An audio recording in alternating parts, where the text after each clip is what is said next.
Hollywood Armstrong signing for the Soldiers. Way to go, Hollywood. And have a terrific day today here in Talladega. 36 car going to be paired up with Brad Keselowski in the draft for this one is the plan. And the last thing some of those over-the-wall guys did before they left pit road, made sure the back bumpers of those cars were as primed as they can be with what they're allowed to put on them by NASCAR rule. Paul Menard's team doing a little last-minute touch-up.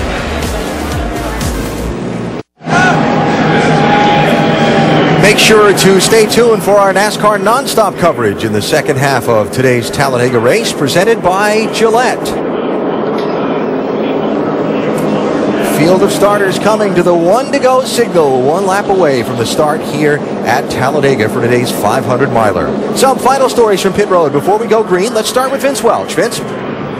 Well, Alan, earlier this morning before the cars were gridded, Chad Canals found out that his 48 car, driven by Jimmy Johnson, had a flat right front tire. That means they'll start with 3 scuffs and a sticker tire on the right front. Now, Chad was frustrated. I was with him when he found out that news. He was frustrated at the moment, but I spoke to him just before he climbed on the box. He said it shouldn't affect their performance here today. Dave Burns? Vince, championship leader Carl Edwards will be counting on his teammate Greg Biffle once again. Biffle pushed him to a 6th place run here in April. Earlier, the crew chiefs got together. Bob Osborne in black, Matt Pusha in white for Greg Biffle, making sure everything is communicated properly. The drivers will be on a similar channel. The crew chiefs have to time their pit stops perfectly to keep their drivers out front today. Jamie? Well, the plan for Kevin Harvick today is to push Paul Menard all day long. I talked to his crew chief, Gil Martin. He said there's no plan in the beginning of the race as far as those two connecting and going to the front or dropping to the back. But one thing is for sure, they will keep their eyes on Carl Edwards and Matt Kenseth, the guys around them in the points. Dr. Jerry Punch? Well, folks, when the season began, a 20-year-old from Tennessee by the name of Trevor Bayne shocked the motorsports world by winning the Daytona 500. However, as of right now, there are no guaranteed plans for Trevor for next year. Now, this young man has a very fast Ford where he qualified for today, and he knows this is a huge opportunity for him to make a statement right here on NASCAR's biggest stage. Alan? Doc, thanks.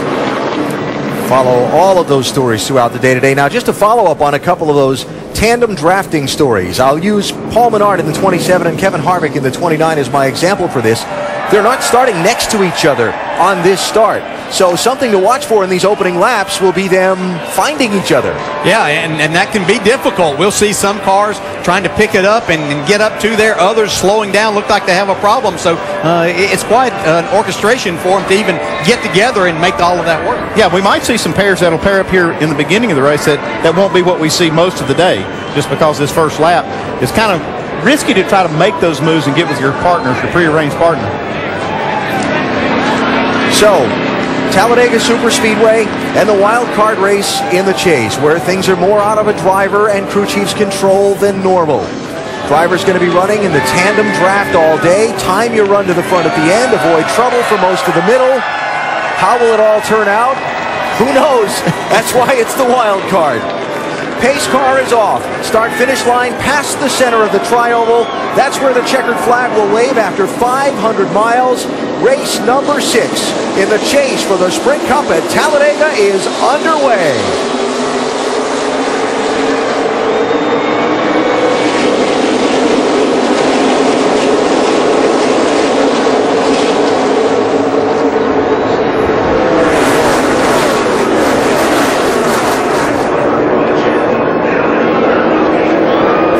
Did not take Jeff Gordon long to find Mark Martin's back bumper. It's almost like he rooted that 33 car Boyer out of the way so he could get with his partner, but here comes Boyer up on the outside. Yeah, you can see Boyer staying down the throttle, and Mark Martin slowing up to get with Gordon there, slowed him down, but that's not going to take long to remedy that situation.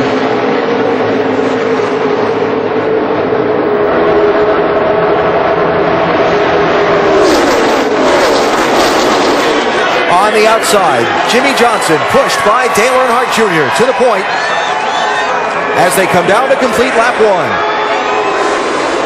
That yellow car, Kurt Busch, is waiting for the black machine in the outside lane, the 78 of Regan Smith. That's his planned drafting partner.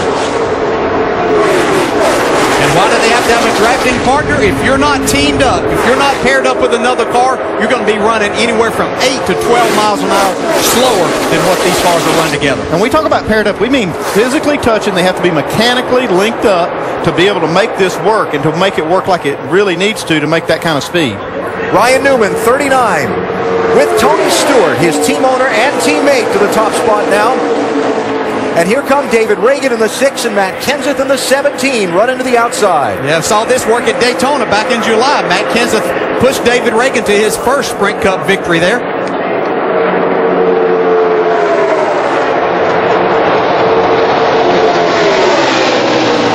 Reagan leads that lap.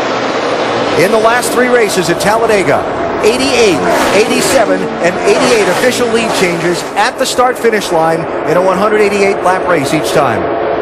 Yeah, no reason to think that there's going to be anything different today. I think they know more about this type drafting that is going to make it even more exciting throughout the day. Well, they're on pace for 188 lead changes. 2 laps, 2 lead changes. Yeah. Kevin Harvick. See, Kurt Busch has gotten paired up with Regan Smith up on the high side. They're coming in a hurry. Yeah, now, it's not going to be the first time today I'm going to call Clint Bowyer Kevin Harvick because their cars have somewhat of a similar paint scheme today. Bowyer pushing Jeff Burton in the 31, and there's Kenseth to the lead, leads a lap. That is 1 bonus point toward the championship for Matt Kenseth. Remember, if you lead a lap or lead the most laps, you get a point. And a point in this NASCAR system is big. But in doing that, look how quickly it slows them down and these other cars catch them and surpass. Jeff Burton, 31 to the point. See Denny Hamlin now linking up with Trevor Bayne in the 21. Doc was telling us how much Bayne had to race for today in that Wood Brothers car. And look to the inside. Landon Castle in the 51, Casey Mears in the 13. When we say before the start of this race, this is truly a race anyone could win, we're not kidding, we're not exaggerating. Yeah, I've talked to some of the team members on that 51 team of James Finch. They want that car at the front all day long. Some of these others may have a strategy to go to the back, maybe hang out a little bit, let things sort out. But this 51 team wants to go to the front and stay there today.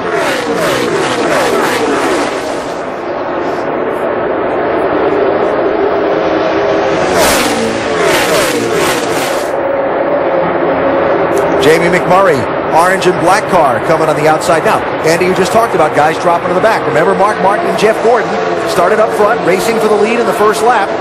Here they are now.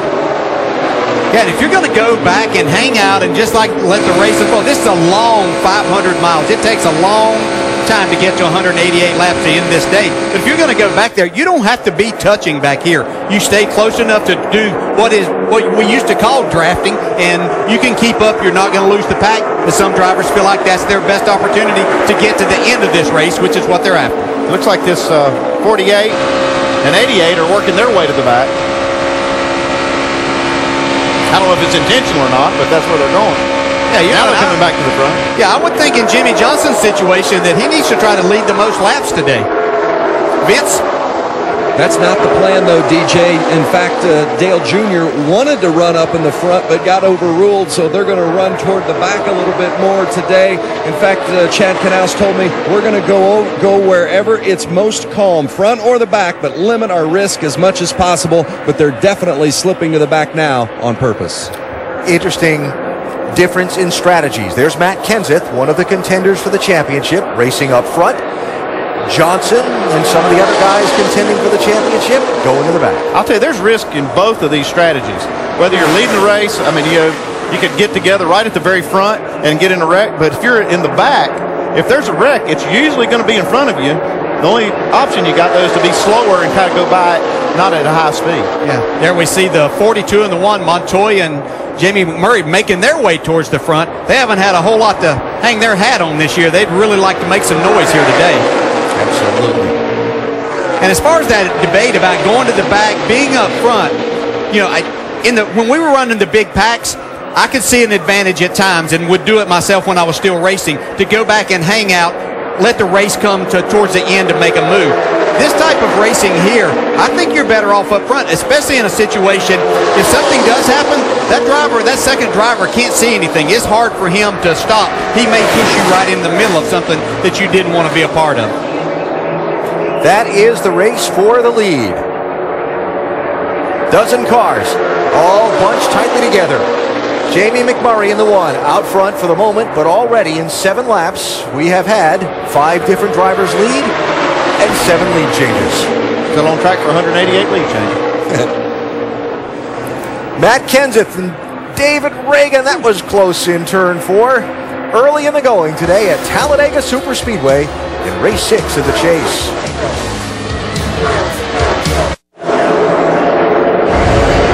The race for the lead in the Good Sam Club 500 at Talladega Superspeedway for the NASCAR Sprint Cup Series. Matt Kenseth in the 17 has led the most laps so far, but it's close. It's really close. Join Goodyear in saluting America's Armed Forces and give back by helping support our troops. Visit Goodyear.com/supportourtroops to learn more.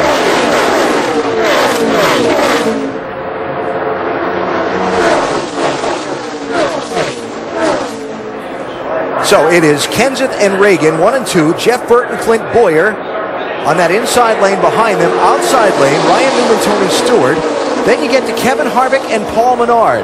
Black and white 29 and neon green or neon yellow, take your choice, 27. This on Harvick's radio a minute ago. Slow one high, going to the middle, They're stacked up in front of me, 3 wide, going high. Check up just a touch, check up.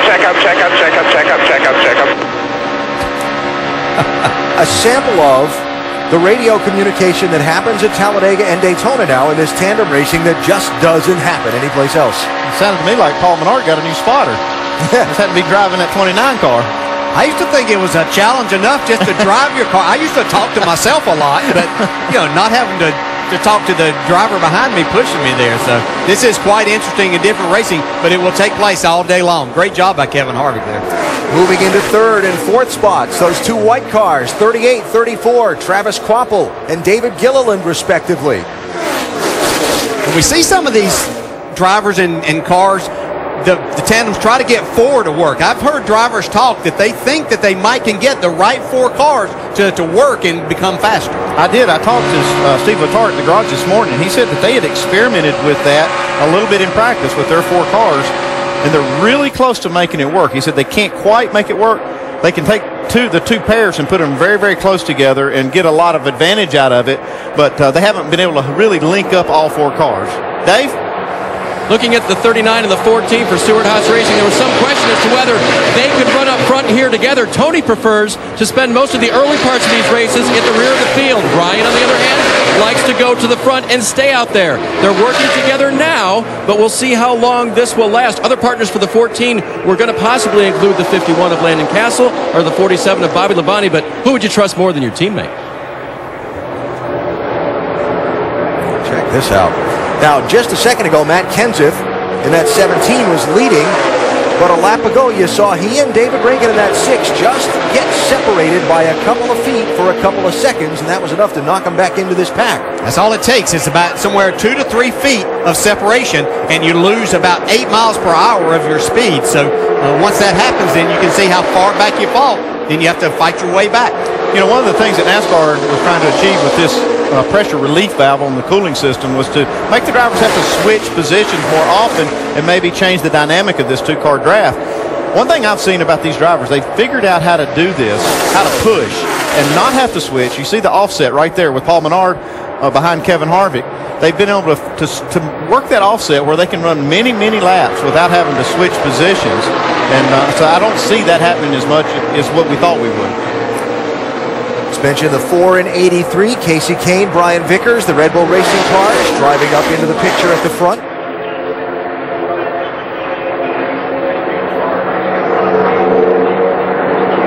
And looking back, Mark Martin and Jeff Gordon. Remember, we saw them on the first lap up front. We saw them drop back into the pack. Then we heard this. It looks pretty clear up there to me, Mark. I'd say we go ahead and, just run as hard as we can like this.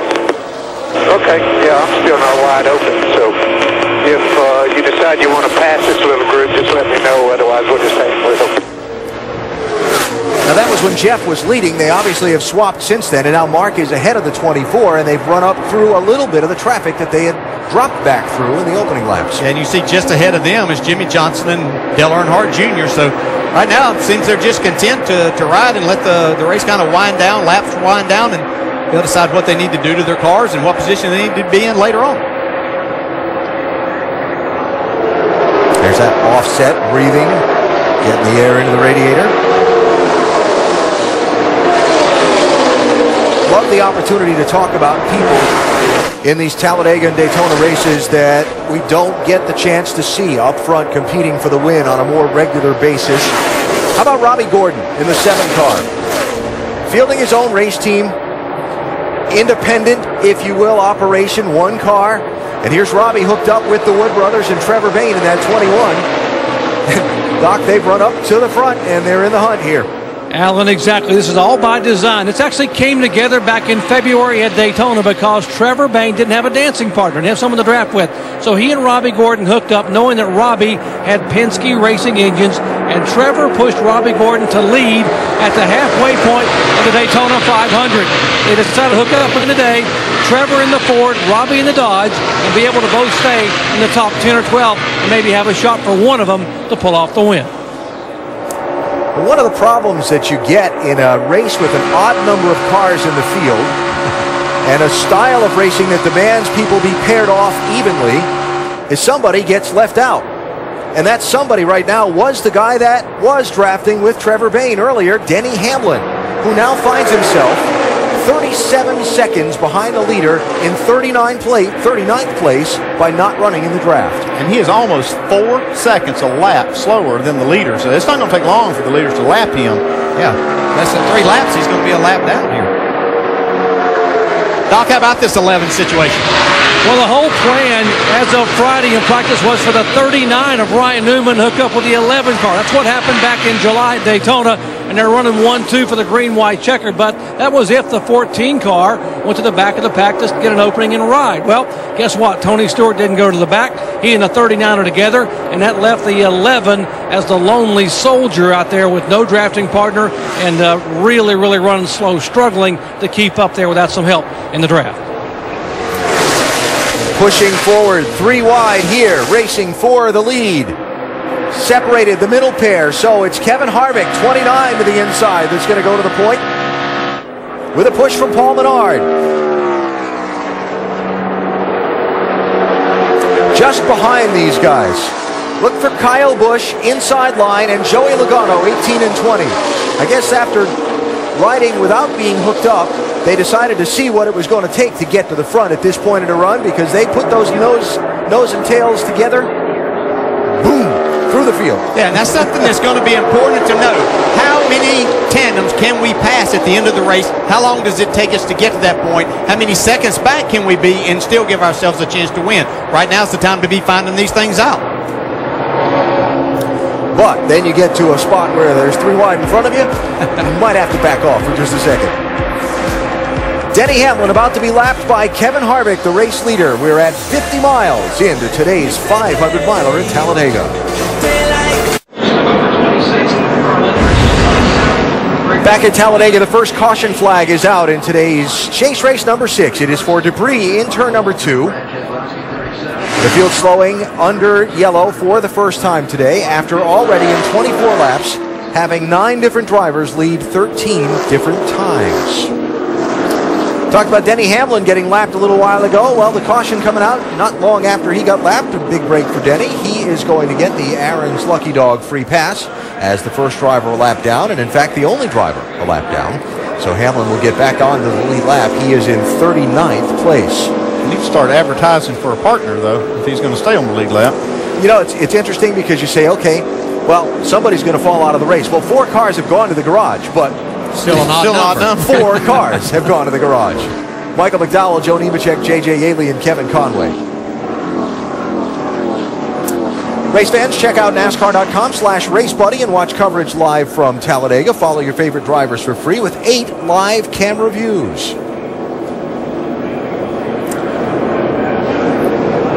That pace car just straddled there in turn 2. Looks like possibly the cause of the debris caution.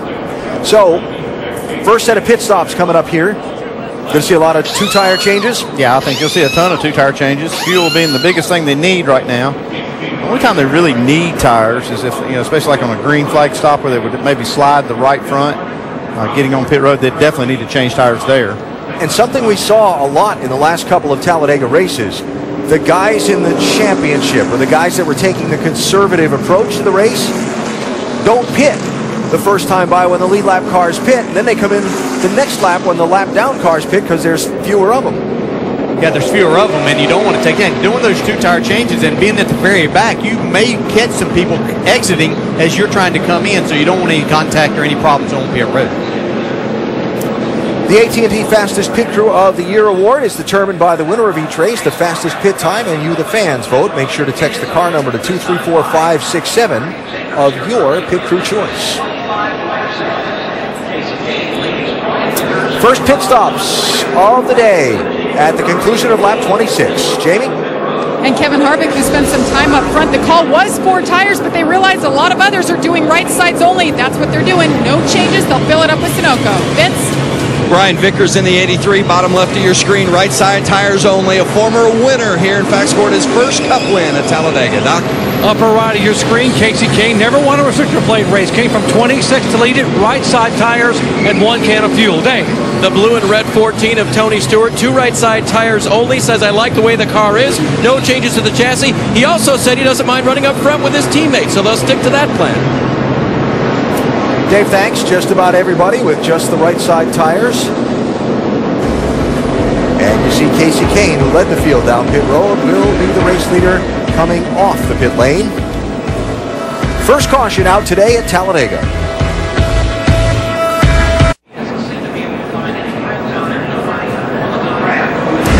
What a beautiful October day here in Talladega, Alabama for race 6 in the chase for the NASCAR Sprint Cup. We wrap up the first caution in less than half a lap. Tomorrow night, Ray Lewis, Ed Reed, and a stifling Ravens team looks to put the clamps on Maurice Jones-Drew and rookie quarterback Blaine Gabbert as the Ravens head to Jacksonville. It's Ravens-Jaguars on ESPN's Monday Night Football at 8:30 Eastern. Also available live on Watch ESPN. Coverage begins at 7 Eastern with Monday Night Countdown served by Applebee's.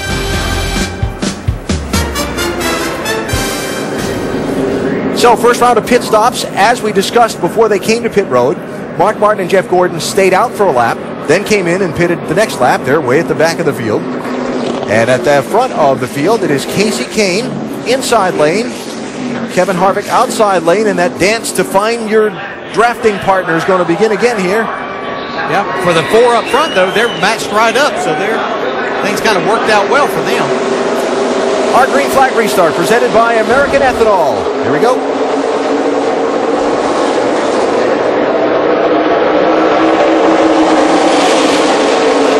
Tony Stewart leaving room for Ryan Newman to drop down in front of him after they cross the start-finish line. Yeah, that was the key thing, Alan. That's what we'll have to watch today is other restarts. You cannot change your lane until you make sure you cross the start-finish line. See Jamie McMurray now by himself. He's waiting on Juan Montoya to catch up, hook up with him. Clint Boyer, Jeff Burton up through the center in a couple of Richard Childress Racing Chevrolets.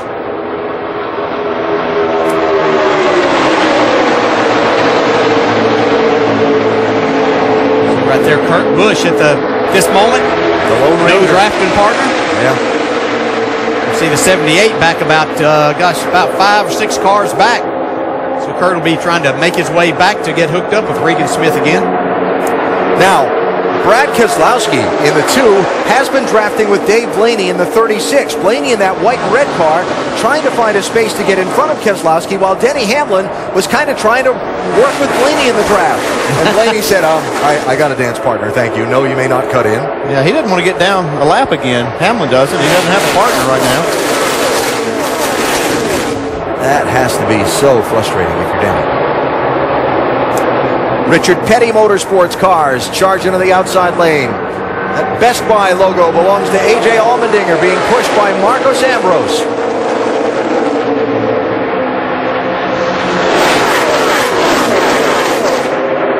Comes Boyer getting a big push from his teammate, Jeff Burton. make their way to the front. And the charge from Matt Kenseth and David Reagan. Here come Kyle Busch and Joey Logano to the outside.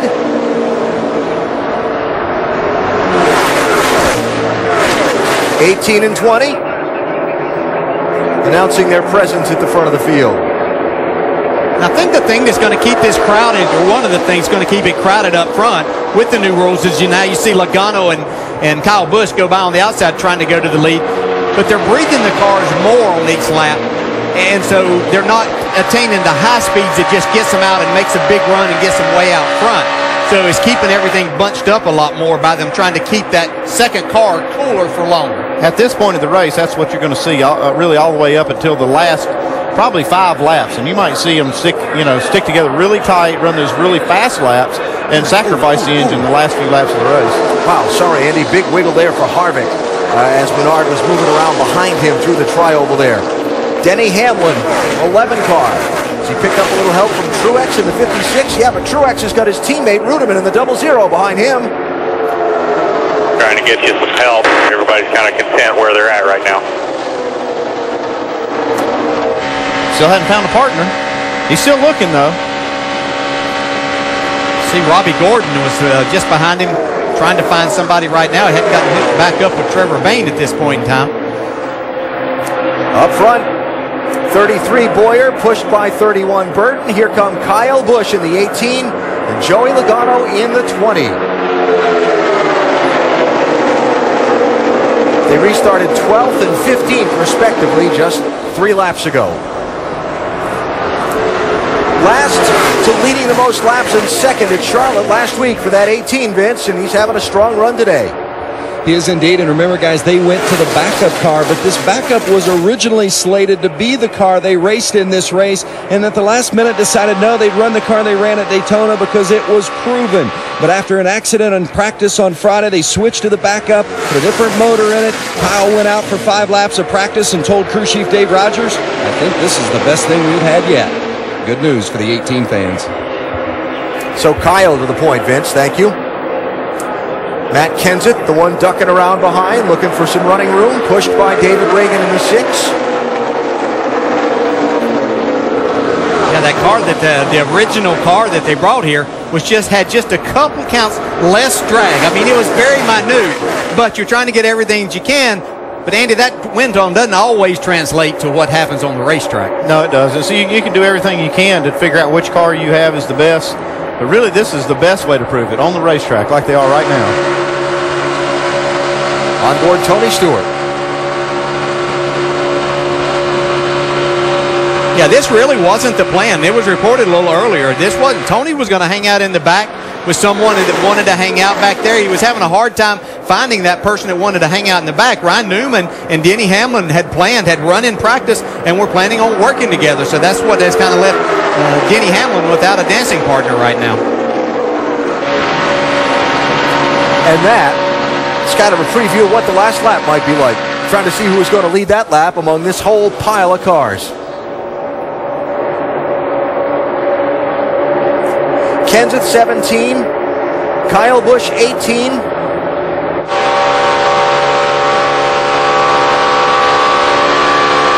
Now look at that. Look at how much movement that 20 car has on the back bumper of that 18 at the speeds they're running. Yeah, and the only thing he's looking at is the rear deck lid and the spoiler of that car in front of him. So he's trying to keep it as close and as directly behind as he possibly can to make the most speed. And Dale, for those of us that have never driven one of these race cars, it's not like Logano's turning the wheel like that. He's holding the wheel straight, and the air's moving that car. That's exactly right. The air's moving it all around. That's what makes it interesting all day, especially as they get into these bigger packs. Kyle Busch leading at Talladega.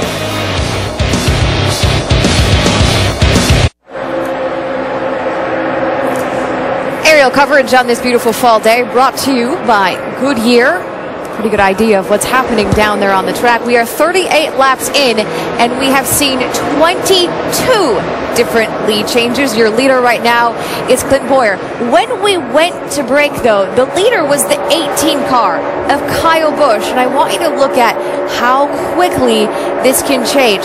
If we go on board with you guys here, it's like a freight train. It is like a freight train, and they can move all around this racetrack, but a lot of the moving they're doing is trying to figure out where they need to be on the track and whose car is faster being in the front. You see Kyle Busch with Joey Logano changing all over the place. Look at Joey's nose right now going left and right. They're trying to figure out what they can do, but I think the first half of the race, Brad, what they're doing is learning what they can do for the end of the race. What was interesting with that camera view there, you saw all the cars just go by him. Yeah, no, that's right. But I think what you're doing, just like Rusty's saying, it's all about setting up that last third of the race. These guys are trying to figure out where their cars are good on the racetrack, where they're fast at. It's all a cat and mouse game right now. Just figuring out how to get to that last third of this race. You know, we talked in Countdown with the sports science piece about just the importance of the draft and how it works. But one thing that you pointed out, the cars definitely look different on this track. They're heading almost in a different direction. Yeah, they are. They do look different. A lot of fans might wonder, why does the car look like it's running crooked down the back straightaway and the front straight with the back of the car pointing in towards the infield? Folks, at other racetracks, you see the back of their car kind of pointing out. And when you do that, kind of running crooked, so to speak, that creates more downforce. At this particular track, they want to get rid of that downforce, and that creates more speed. We talked in sports science, we want low drag for speed. If you look at the cars coming at you, you'll see the back of the car facing the infield, trying to get that right rear quarter panel out of the air. That's a real low drag, high speed, but less downforce. Something you would not want to do at a different style racetrack. Clint Boyer, still the leader, but Alan, he looks to be getting some company soon. The whole shuffling around at the front of the pack that we've seen right from the very start of this race, continuing, Nicole, at the head of the point. Now, Tony Stewart, Ryan Newman were running in a tandem draft just a few laps ago when they came to the start-finish line and looked what made what looked to be a planned swap, or trying to get Tony Stewart a bonus point for leading the lap. Only problem was, get in behind him, Ryan. He didn't lead that lap. Yeah, he missed it by just a little bit. You see right here, they're trying to get back together. You, Ryan. Okay, line up here, guys. And now you're going to see Tony Stewart line up behind Ryan Newman. Just like inside of y'all and outside. When they came to the start-finish line. Yeah, and Tony has said that he wants to be doing the pushing more than he wants to get pushed today. So that's why they waited, let this come back, and they'll try this again at another time. How about it, Dave? Well, it depends on who you're working with, DJ. There's certain cars that he definitely wants to lead, but with his teammate in front, he is willing to do that. And it's interesting to think about. They are, it's not too bad to finish 1 point behind your teammate, but if it's at the start-finish line, the first ones to cross, they definitely want to get Tony that win, I would think, because that'll be 3 extra bonus points. So we'll see how these guys continue to play this game today. All right, Dave, thanks. So Tony and Ryan, who had fallen back to 15th and 16th, now making another run to the outside and heading toward the front.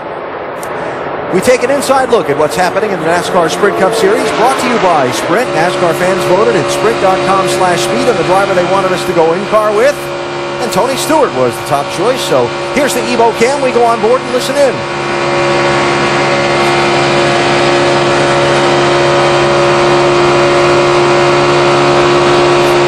Get closer to the NASCAR Sprint Cup Series with unlimited access to highlights, news, and more. Learn more at sprint.com/speed.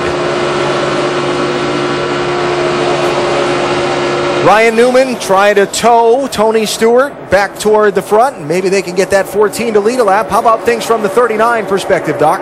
Yeah, that was the whole plan, is to try to move over and let Tony lead a lap a little bit ago. Didn't quite work. They're going to try to ride their way back to the front. And the 39 car, as DJ said, is much faster when being pushed, because Ryan Newman has led the most laps in both Daytona plate races this year, only to have an incident happen in the last 4 laps in both races. But right now, being pushed is where the 39 needs to be. He can't push as strong, but the 14 pushing him can't go by. They're going to push him right by in the lead, and now watch and see if the swap will work to get 14 a lap led in that bonus point. Guys? Going to have to be careful if they try it here. I don't know. I don't think he got there again. Missed it by just a little bit again. Stay in the middle. Timing and scoring says we did not lead that lap. No, we did not lead that lap. 2 for 2, or 0 for 2. They're trying hard, though, man. And that's a real statement on how important a single point could be in determining who wins this championship. Clint Boyer out in front. 23 lead changes in 45 laps of the Good Sam 500 at Talladega.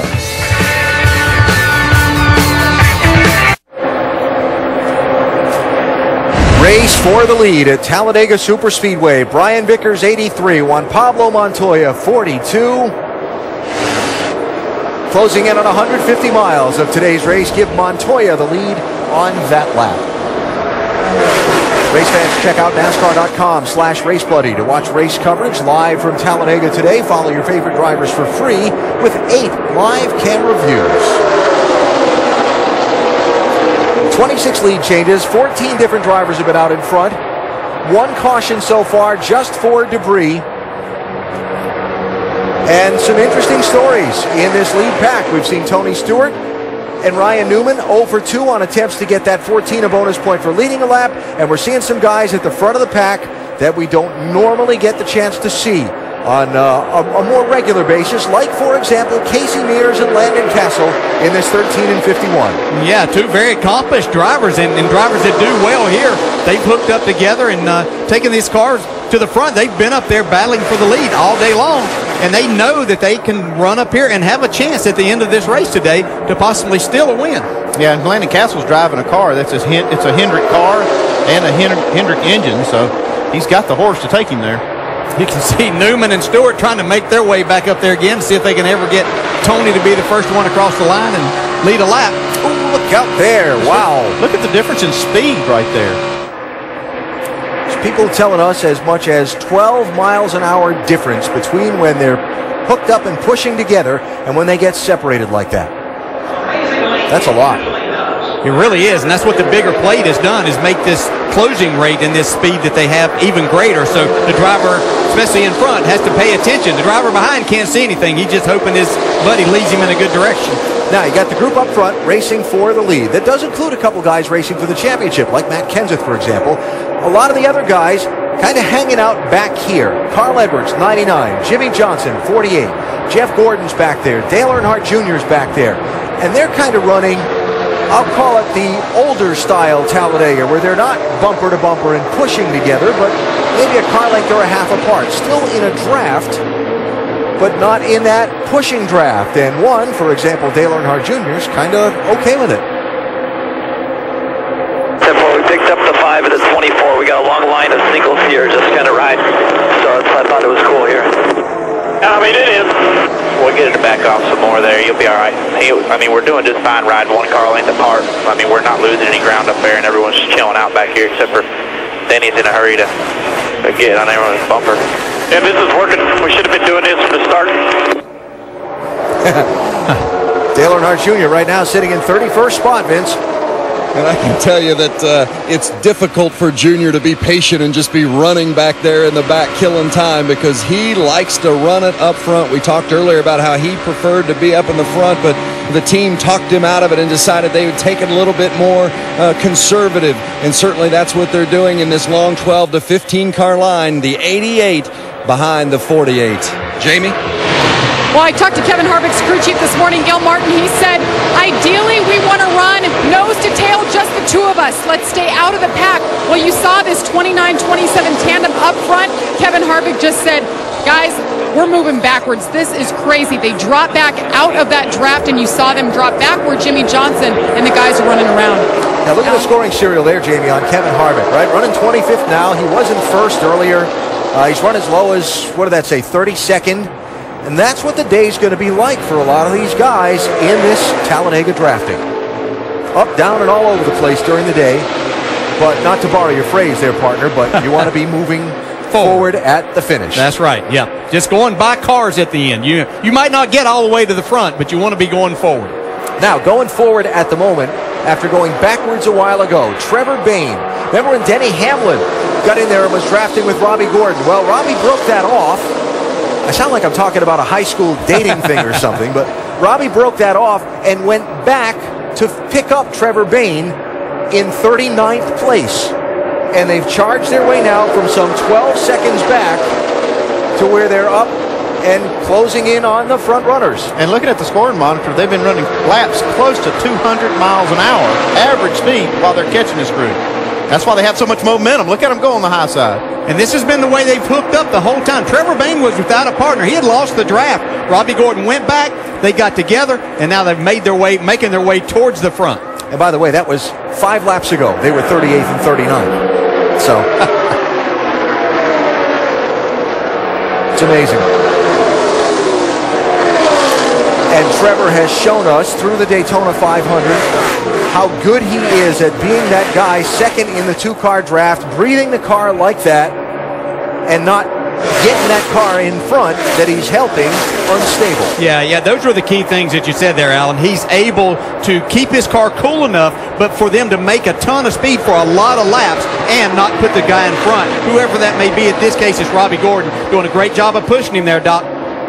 Indeed he is, and you got to love Trevor Bayne. This morning in the garage area, the veteran Wood brothers were trying to remind Trevor about drafting, and they said basically, Trevor, listen up now. If you lose your drafting partner here, it's like going to the prom without a date. And Trevor looked at him and said, you know what? I never went to the prom. I was racing the whole time I was in high school, so I don't know what that means. And they said, never mind, just race. Very nice. I can relate to that. So, Bayne pushing Robbie Gordon now up into the 6th position, moving further toward the front. Remember, they were 38th and 39th a little while ago. Juan Pablo Montoya, Jamie McMurray, they are 1st and 2nd. Kenseth and Reagan, 3rd and 4th. 56 laps, 150 miles in the books at Talladega. Riding with Kyle Busch at Talladega Superspeedway. Later on tonight, the post-race wrap-up of this event on NASCAR Now, 11 Eastern Time, our Monday Roundtable with DJ Andy and Ricky Craven, 2:30 Eastern, Monday afternoon. Big O Tire NHRA Nationals qualifying is next Saturday, 10:30 Eastern ESPN2. The finals next Sunday, 7 Eastern ESPN2. And talk about your polar opposites. We go from the fastest and biggest track on the circuit, Talladega, to the smallest track on the circuit for a little short track racing. Martinsville next Sunday, 1 Eastern ESPN. Please don't mistake smallest for easiest track on the circuit when you talk about Martinsville.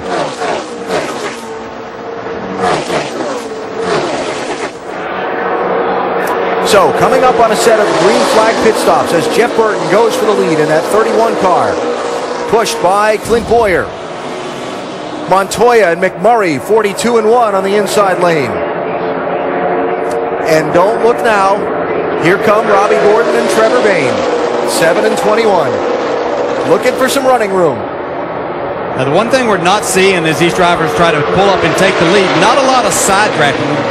As these cars get close together, it's very difficult to do that. They separate quickly if you do that, so you have to be careful or you'll hurt your effort in trying to go forward. Now, Andy talked about earlier about the crew chief, he jokingly was talking about having a day off. But planning the pit stop strategy involves working with a teammate and making sure you're on the same page. Hey, you want to pit together. You want to come off the pit road together. Actually, you want to be touching, front rear bumpers as you leave pit road. So they're trying to coordinate this. And if they need to get 4 tires or they need to do something different, they need to coordinate it among them so they can do the same thing. 38th and 39th to the front for Robbie Gordon and Trevor Bayne.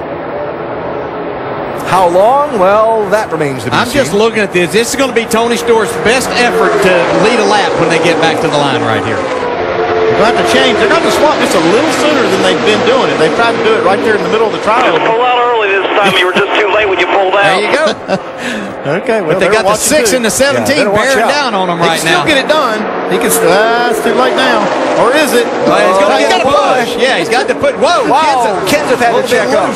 But he got that lap led. Yes, he did. I got it. That's an awful lot of trouble to go through for 1 point. Hey, and it's not over. They're going way back because of this too. They have to regroup. Wow. That was close for Kenseth. Yes. He probably was all over his radio back to David Reagan in the 6, saying, look out, look out, look out. Yeah, you can see the difference in speed right there, just trying to get hooked back up. Yeah, they just led this lap. Now there's 20 cars in between them in the front. So you saw the negotiation over the pit stops. Getting from racing speed on to pit road can also be an adventure at Talladega. We'll watch out for that when we come back. Brian Vickers out in front for this second. Back live, Talladega. We are under green.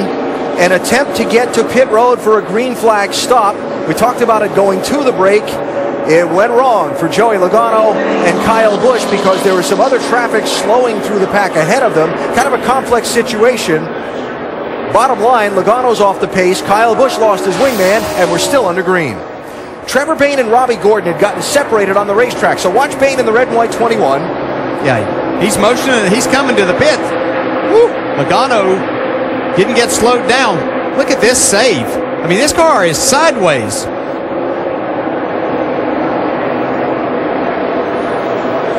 So from that point, he didn't go to pit road. Kyle Busch went all the way down pit road without stopping. Now the tire comes apart. Caution will come out now.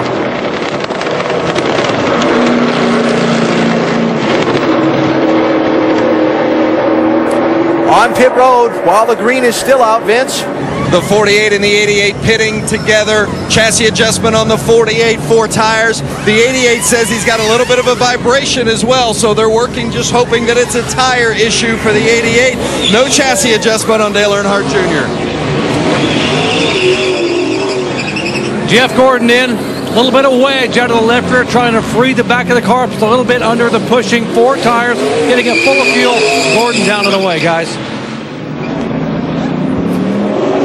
Mark Martin getting the fuel tank topped off, leaving pit road. Caution flag is out for debris from Joey Logano's car. And all of these cars were on pit road before the caution came out and the pit road was closed. Yeah, it's not going to really hurt too many teams because the ones that did get lapped, which will be like the 21 and 7, they'll take the wave around when the leaders pit. I think and some of the others stayed out, and the ones that pitted actually will stay on the lead lap. Yeah, and I think Denny Hamlin might have just got his drafting partner for the day in the form of Kyle Busch now. Because that 20 car is going to be in a world of hurt without that left front fender. So a complex, they talk about your cause and effect, right? Trevor Bayne and Robbie Gordon get separated in traffic in turn 2 as they're approaching green flag pit stops. And that whole thing leads to, first of all, great save by Joey Logano, and second of all, the big mess he's got in the left front of his car. Yeah, and that's just another case where I believe that Joey Logano could not see what Kyle Busch was seeing in front of him. Maybe wasn't made aware that there was another car there, and all of a sudden had to duck out and nowhere to go.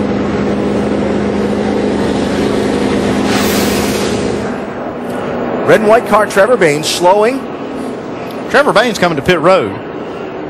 That was a great save by Joey Logano. It's a shame it blew one of the tires out while he was making this save, because that's what tore his car up. He's got to save his car. If we have a chance of this, he can go all lap down. We got to save a car. He could be 5 laps down and be pushing us to the win. So if they can save that car, they're going to be all right. Yeah, what he was saying there is to just slow down enough that it doesn't tear the car up, trying to get it to pit road. Don't try to go too fast, because we don't care. I mean, as a team, we don't care if he's a lap down as long as the car is healthy to push the 18, because they were really doing well working together. Well, they've still got a third Joe Gibbs Racing car out there. Remember, Denny Hamlin's kind of been the Lone Ranger, too, so. You'd have to think that would be the pairing now that they would look to make happen. You would think. Guys that had not pitted before the caution. Coming in now, Jamie. Matt Kenseth got loose earlier, but he was cool, calm, and collected on the radio. Said he needs a little bit of overall grip. 4 tires, air pressure adjustment for the 17. Vince? The 42 won. Pablo Montoya, bottom left, started 15th, came in first. He and teammate Jamie McMurray have been very solid. No changes to the 42, just tires, 4 of them. Doc? Casey Mears, 4 tires, fuel. They're going to put tape on the grill. They're going to make sure it's a little different pushing out mechanism here, but more tape on the front of the 13 car. Dave. Brad Keselowski gives up 10th place for the blue number 2. 4 tires, no changes, full of fuel. They will get it full of Sunoco fuel. And some problems, guys, now getting the car out of pit road. Yeah, no urgency there. But again, the way the draft is working at Talladega, whereas that would have been a big deal a week ago at Charlotte, not that big a deal in this race. Second caution out here in Talladega after debris from Joey Logano's car. Talladega Super Speedway, the biggest track in NASCAR, today hosting race 6 in the chase for the Sprint Cup. Spotters really busy trying to help their drivers work this tandem draft that's become the way of racing on this giant track. Caution out, first incident of the day after that close call for Joey Logano resulted in the left front tire going down and the shedding of the left front fender on that Home Depot machine. We are just past 150, actually closing in almost on 200 miles now in today's race, halfway in a little bit. Kyle Busch will have to start at the back end of this field. Remember when Logano spun, Kyle took to the pit lane and did not reduce his speed as he was going down the pit lane, and so he'll be put to the end of the line for this restart. Look at this. And he's doing this to avoid the accident, but and NASCAR won't penalize him right here. if he slows down to what's called a reasonable speed. He assumed right there that the caution was coming out. All right, he's rolling along. He's at the tri-oval. Now, no caution. You look at that and you say, okay, Kyle slowed down some and maintained a speed, but he didn't continue to reduce his speed as he went down the pit lane. Yeah, and the caution wasn't out. They were still under green flag conditions, so he has to be at pit road speed there going down. He's not allowed anything until the caution comes out. You have to continue to reduce your speed toward the pit road speed limit if you take to the pit lane like that to avoid an accident. And Kyle didn't continue to reduce his speed, so that's what's going to put the 18 at the back of the pack for this restart. Caution in the middle of green flag pit stops, shuffling the running order just a bit. Casey Kane is going to get the Aaron's Lucky Dog free pass, the first driver a lap down. We'll get back on the lead lap now. And following that, 3 cars will take a waiver out. Brian Vickers, Robbie Gordon, and Trevor Bayne. Puts them back on the lead lap, and of course they're good on fuel because they were on the pit lane just before the caution came out. A.J. Allmendinger, 43, Marcos Ambrose, 9, and look who's in the second row. Earnhardt Jr. and Jimmy Johnson. They've been riding around at the back for most of this race.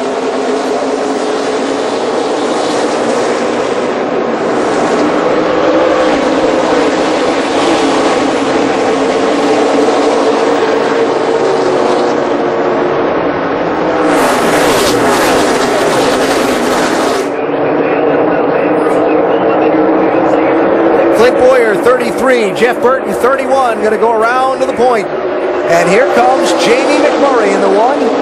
And Montoya in the 42. Yeah, just for future and late race restarts or something, this 31 and 33 have really been on it on these restarts. So we'll have to see how that may play into a green-white checker or something like that. I'll be curious to see how long Junior and Jimmy stay up the front. They have ridden around in the back for a lot of this race. Well, until about 7 or 8 more of these tandems get up there, and then I think they're going to see enough of that and move on to Jimmy's already led a lap, so he doesn't need to get up there and lead anymore. Outside, Dale Jr. McMurray in the middle. Boyer down low. McMurray led that lap, by the way. Yeah, and I think they're pretty secure in who they're racing around and with here right now. This will give them an idea of what they can expect in the latter stages of the race. Exactly what can they do? What position can they be in and take the lead? I can assure you of this. If that 88 goes to the lead, you will be able to hear the crowd over the race cars. I talked to Steve Letarte early today. He said that the 88 team was planning on pushing the 48 car mostly all day long. We're seeing the opposite right now.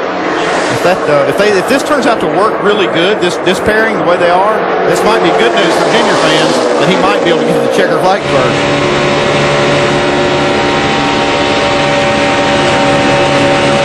They're using the same spotter for both cars. Yeah, you could hear how Jimmy had to back out right there as they got there because the 43 came up.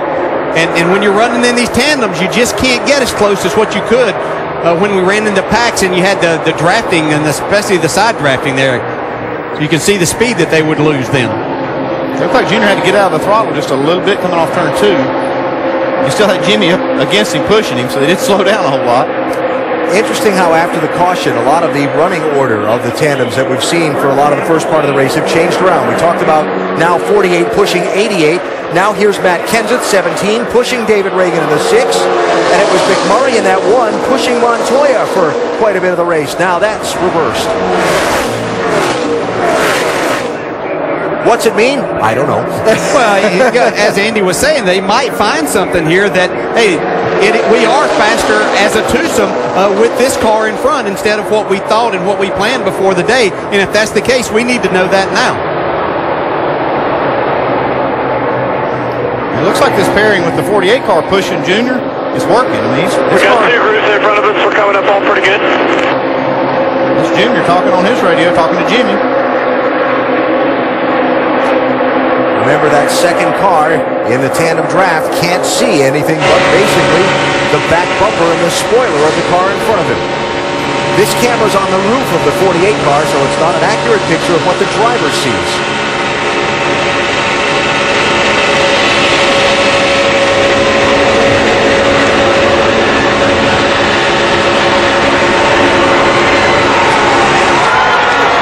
Yeah, the fans like the way this is working.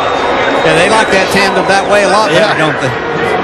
You're both clear. You're both It looks clear. like it's No working run. better. Both clear. No run. So, you know, it might not have anything to do with the cars. It might just be the way the drivers go about being in front, keeping that rear car attached, and the driver in the back keeping his car attached to that bumper on the front. So it just might be the styles of the driver more than it is the cars, Vince. Well, and I can tell you, DJ, I know that Dale Earnhardt Jr. is happier out front. We've talked about it. He likes being out front. It's been hard for him to be patient today back towards the back. And maybe the best news of all, that vibration that Jr. was feeling in the second half of that last fuel run, he's not feeling it anymore. Steve Letarte did tell him the tires look just fine. This is the first time Dale Jr.'s led in the chase so far. Well, we certainly expect him to do that when we come here, you know, to be a part of it and be a factor. And you know that it can be a little bit disheartening to him to know that he was going to have to just go out there and be the pusher all day. So this at least gets his spirits up for a while. This is the gap back to the second group of cars, if you will. Casey came in the 4, remember, was the leader. Ducked down pit road for the green flag stop, got trapped by the caution, got the free pass, is on the lead lap. Up front, Jamie McMurray in the 1 car, looking for that lead. I want to mention Joey Logano is on the track after repairs. They're showing him 3 laps down in 39th place. This is good practice to see. I mean, if Jimmy Johnson and Dale Jr. can hold off the charge from a couple of different tandems, you know, for later in the race, can they hold the lead? It's like right now they're going to lose it to McMurray and Montoya. And look who's coming on the outside. Yep, just as we suspected what might happen. Here's Denny Hamlin's hooked onto the back bumper of Kyle Busch. Going places in a hurry, Vince. Well, and that's certainly been looking for a partner, Denny Hamlin, and he found one with Kyle Busch. Kyle and Denny are working with Denny's spotter, Curtis Markham. We've got a crash, guys. Ryan Newman spinning off the tri-oval. Caution flag. That's some damage on the left front of that car. You see that front splitter all wrinkled up. Yeah, the whole front end's still off of it. Looks like he may have gotten off in the trial of the grass. See, the lower half of the front end's gone. And if he You're that drives, right front run, it's all the way down. yeah, where I was going with that. If he drives that back around the racetrack too quickly, his right front fender is going to end up looking like Joey Logano's. He's got a lot of problems anyway, though. You can see right there in the trial of the grass.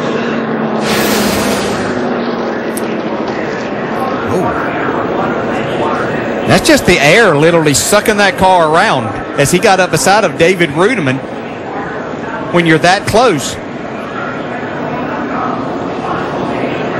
Hard to tell from that angle if that 00 was coming down at all. Well, it just wasn't enough room there. And when you get this close to these cars,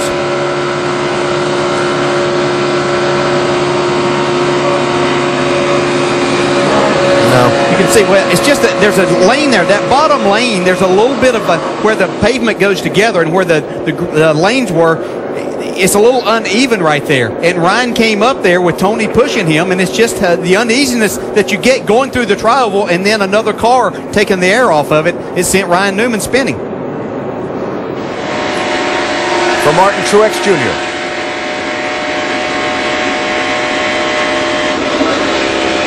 You see Tony Stewart was already to the right side. Stay up. Caution will have to come out. You're of good. Ryan Newman's rear bumper. And when Ryan came up that little bit, and then the air being taken off by the 00, that just took all the rear downforce that he had away and sent Ryan Newman spinning through the tri-oval. And that offset that they had on the rear bumper is actually a force vector that's turning the car to the left. So third caution is out in the race. Ryan Newman 10th in the championship, starting the day, dragging brake ducts behind the car. As bad as this is for Ryan Newman, which is obvious, it's really bad for Tony too, because they had a good partnership going here with teammates pushing each other, and now Tony's looking for a new partner. So the pit road is going to be open here, and would expect to see everybody at least top off the fuel. Jamie, what are they going to do in front of you? Well, the 31-33 were going back and forth. They decided not to come in. Actually, Cliff Boyer thought that he ran over some debris, so last minute they said, okay, let's pit. Let's check it out, make sure everything is good. The 31, Jeff Burton, his teammate, down below. They're going to change tires, top it up. Oh, and Cliff Boyer stalls it on his way out, Vince.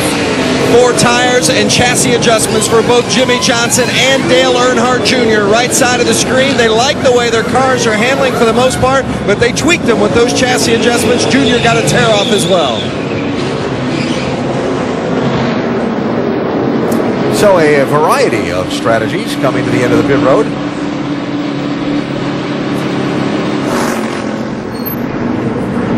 And some interesting strategy being played on the pit road as they come to the scoring line. Follow up on that when we come back to the world's fastest speedway. Third caution of the race is out after Ryan Newman got spun.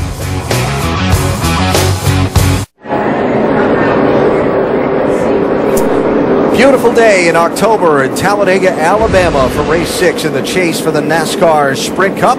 Race currently under caution for the third time after Ryan Newman got turned into the tri-oval grass. The 39 back on the track after some work being done on pit road, and now back on pit road again. Now, some subtleties developing here that we want to show you because of this 2-car draft. I want you to pay attention to a couple of guys, team cars, coming off the pit lane, Andy. Yeah, you can see a couple of these tandems coming off the pit lane, and they're starting to try to get together. You can see right here is the 42 and the 1. They've been running together. They're side by side coming off, and just behind them, you see the 88 and the 48. Now, what you're watching for is how they each slow and let another car get between them and their teammate coming to the scoring line at the end of pit road. Which means, as they get back on the racetrack, instead of starting side by side, they will be starting nose to tail, which is what they want to be. They can go forward faster. It's perfectly fine to go slower than pit road speed limit. Absolutely. No penalty. Yeah. These race teams are smart. Got it all figured out. Cleanup continuing here at Talladega. We'll take a break and come back for the restart. No, I'm not a well-decorated sea captain who battles monsters on a large nautical vessel. But thanks to Old Spice, I smell like I am. No, I don't have 14 well-oiled abs or endless gold treasures pouring from my pants. But shh, don't tell my nose that.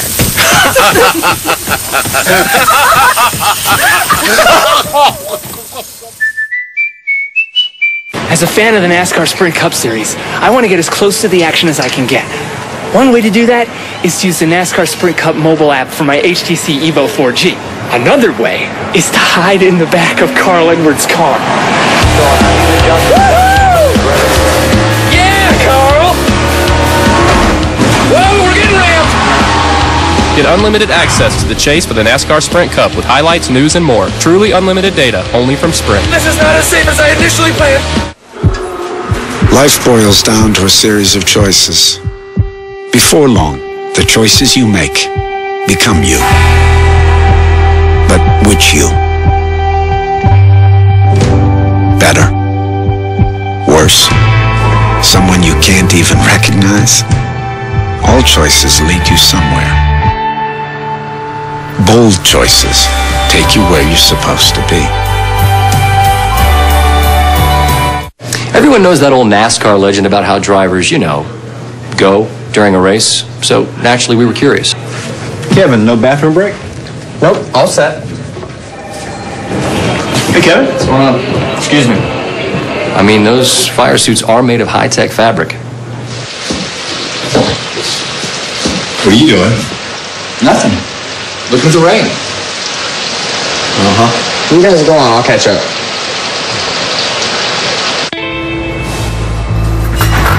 So you think you can hang with us? Then you'll have to endure some bumper-to-bumper traffic. Deal with some tough customers getting up in your grill. And get into a few scrapes. And to those who don't expect us to go all out on every lap, we've got one word for you. Tough.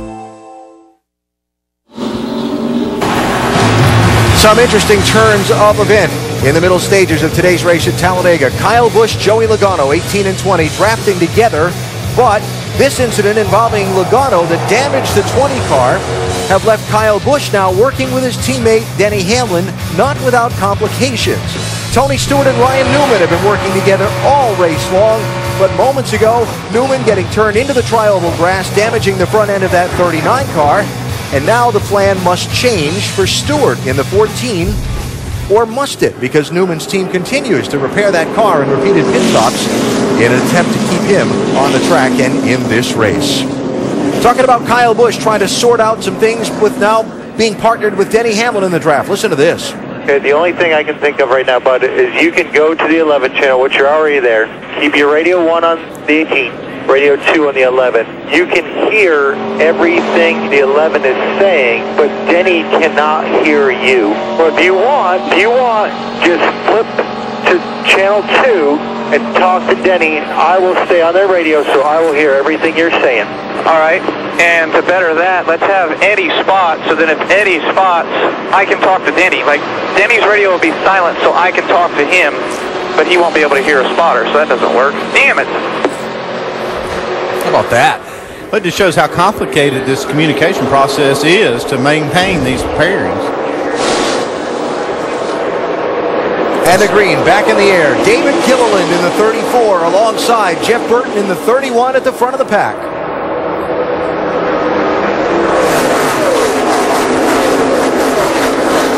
Quick updates, Joey Logano in the 20, the free pass at the caution, Logano being shown 2 laps down in 39th, Ryan Newman being shown 1 lap down in 38th place. 37 cars on the lead lap.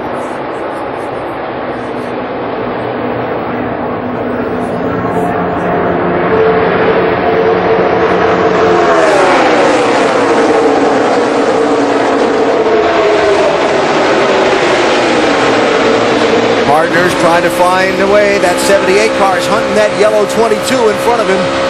Regan Smith, Kurt Busch been working together. Yeah, it seems like it takes them a lap or so to find each other on all of these restarts. Once they do it, very good pairing. Up front, McMurray to the lead in the 1. Former Daytona 500 winner. Fair to say one of the guys that really knows how to get it done on these drafting tracks better than most. Yeah, this is one of the strongest pairings I've seen today is these 2 cars. Yeah, and Burton and Boyer have been there all day, so I think that's someone that you're going to have to deal with when it comes time to win this race also.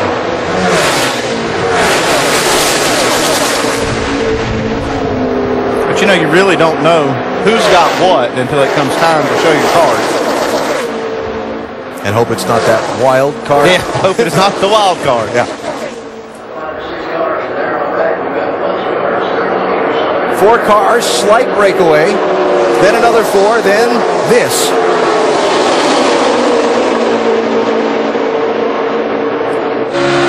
So wondering how Tony Stewart was going to go about the rest of the race after Ryan Newman was damaged. Dave? Well, first I checked in with crew chief Darian Grubb, and I said, Darian, who are you going to go with now? And he says, we're working on it. Here's Tony's conversation on the radio. I don't even know what I'm supposed to do right here now. The option I've come up with up here is the 20 car. He said he could push, but his left front fender's about knocked off, and we got Ryan. They're trying that right now. Joey Logano in the orange car right in front. Isn't that interesting? Tony used to drive that number 20 office Home Depot for so long, and now maybe they'll be able to team up and help Tony Stewart in this race. I'm amazed how fast this 20 car is with the left front fender gone. I mean, he's driving up through there. And they're not even nose to tail and really pushing yet. Now, my question to you would be, if the 14 gets in front of that 20 and Logano's pushing him, will that left front fender being compromised create a problem in some way? Well, by being the left front fender, if he can offset, like we've seen most of the cars run today, they're offset to the right. That would kind of shield that left side of the car, and it might work fine. The only problem is I don't know how the integrity of that front bumper, if it's still intact. Looks like it is. Comes Landon Castle and Casey Mears on the inside, making a lot of time.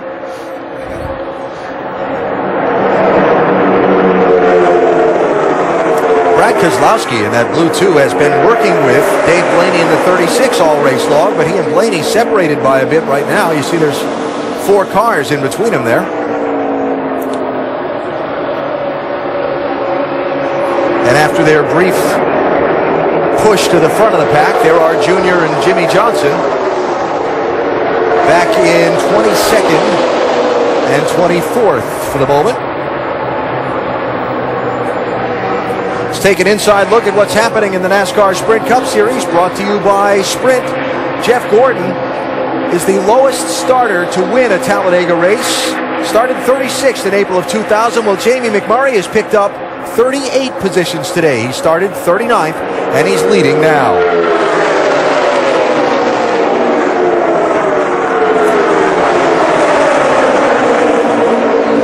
And as far as guys that have been out in front, more than anybody else so far today, Juan Pablo Montoya has paced 16 laps in that 42 car. Yes, 16 out of 90 is the most anybody's led today. And Jeff Gordon, the driver with the most laps led among active drivers here at Talladega. Get closer to the NASCAR Sprint Cup Series with unlimited access to highlights, news, and more. Learn more at sprint.com/speed.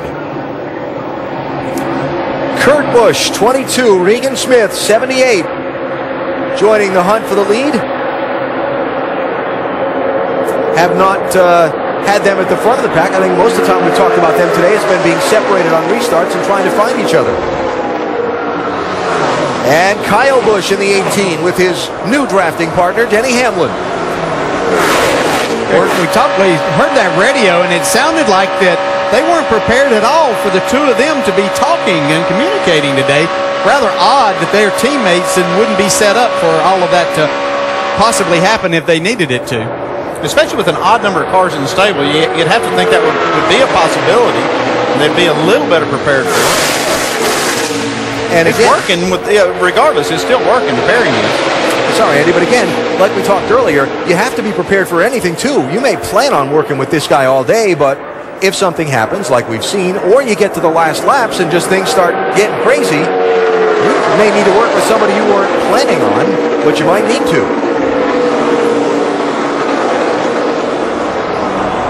McMurray leads that lap.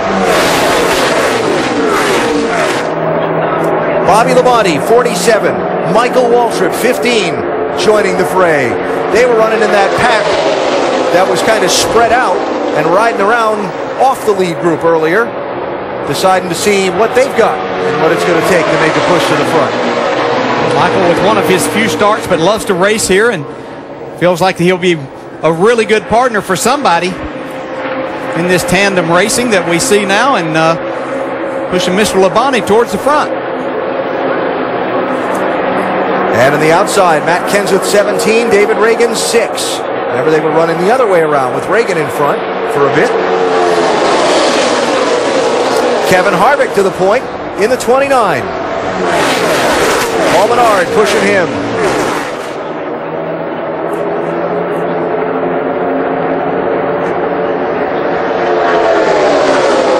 So we heard the radio a little bit ago about Kyle Busch trying to figure out how to communicate with Denny Hamlin in that 18. Tim Brewer in our Craftsman Tech Garage has a little more. Thank you, AB. When you're coming to this race, you have to be prepared to communicate with everybody, especially the crew chief. So the crew chief radio, you've got 2 different radios in the car. This switch flips radio 1 to radio 2, but that doesn't necessarily mean that you have to have the same frequencies on one that is 2. And then when you want to talk to your friends, you have to dial them up over here on this dial. But AB Communications, they might be listening to us as well. Yeah, and again, Tim, all the more important because The guy in that second car can't really see through that car he's pushing. Like Denny Hamlin can't see through Kyle Busch's back spoiler right now. We are halfway through today's NASCAR Sprint Cup Series 500 miler at Talladega. That is the race for the lead. Matt Kenseth, 17. Jamie McMurray, 1. Jeff Burton, 31. Sorting it out up front. And you can continue to watch this fight for the top spot as we go NASCAR nonstop, presented by Gillette.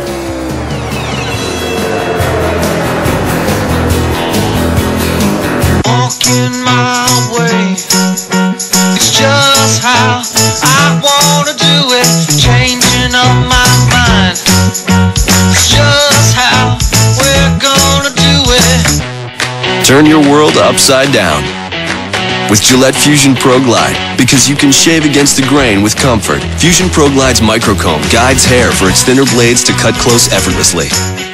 Get against the grain closeness comfortably with Gillette Fusion Pro Glide. Wow, what's that? Oh, it's the new AT&T smartphone. Nice. I wish I could afford one. Yeah, I got a good deal. Look at that screen. Fast too, right? Oh, yeah. Last week, FITD.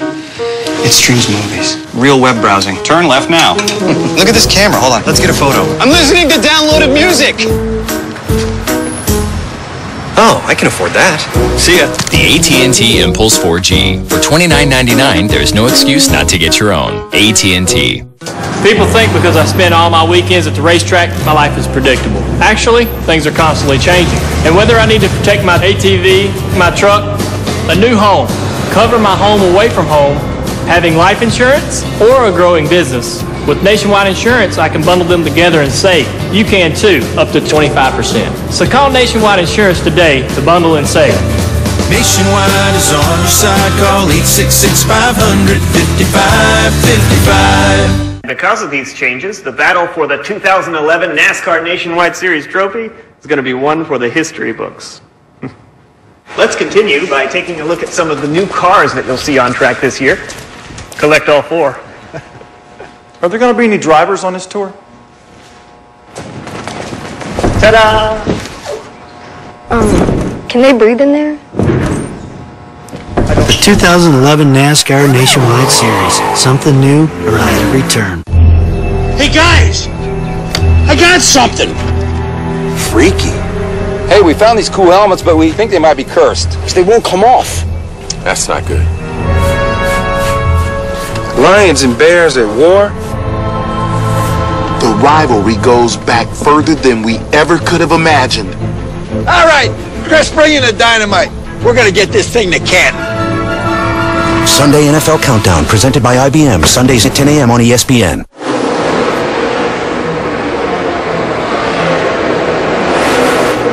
Back at Talladega, you didn't miss a beat with NASCAR Nonstop, and perhaps you noticed a couple of different lead changes during that commercial break. Right now, Kevin Harvick is out front with 90 laps to go here at Talladega. Kevin Harvick is your race leader. Most laps led, this is quite interesting. The most we've seen today, Juan Pablo Montoya out front for 16. How about this? 49 lead changes, just a few cautions at 3, and if it matters, because a lot will change between now and the end of this race, Kevin Harvick currently has a 13-point lead in the championship. But Rusty, that's certainly not going to stay that way in the next 90 laps. No, I've been sitting here watching every single lap, what's going on out there. One thing I've learned is that I've not learned much because they've changed so many times back and forth.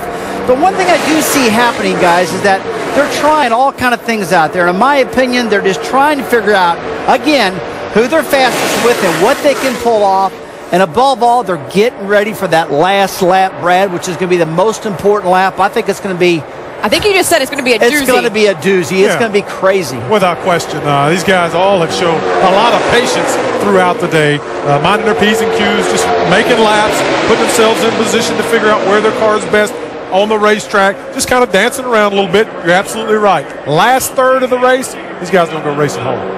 We started the day with the Hendrick Motorsports cars, most of them up front right now as they run 1, 2, 3, 4. Richard Childress racing with Tony Stewart trying to push his way up to break up that party, Alan. give Jeff Burton a nice save in that 31 car coming through the tri-oval. He had his hands full as Tony Stewart splits the middle, being pushed by the damaged car of Joey Logano to the lead. Joey Logano 2 laps down with the car destroyed on the left front. Look at that fender. And pushing him to the lead. What fender? Yeah, it's gone. Good, everyone on hook here, right? Or we can keep going? Whatever you want to do, bud. You do whatever you're comfortable with. I'll follow you. Obviously that a couple of laps ago before Logano and Stewart made the swap, and now Joey has pushed Tony to the top spot. Dave, how about that 14? Yeah, and that was interesting how that all came down. You had the young Logano, 21 years old, with 5 starts here, talking to the 40-year-old with 15 starts here. And oh, by the way, the 40-year-old Stewart, he's got a full race car. So Joey deferring, asking Tony where he wanted to go. Tony telling him, you take us there. They did make the swap, as you noticed, Alan, and it appears they are quick both ways. By the way, Tony does like to be out front there where he can dictate where the tandem goes. Thanks, Dave. Stewart going to give up the lead here. It looks like Jeff Burton pushed by Clint Boyer. Yeah, look, here comes Robbie Gordon and Trevor Bayne wanting to join this party again. Going to make it 3 wide. They're going to spoil the party. That's Gordon in the pink car.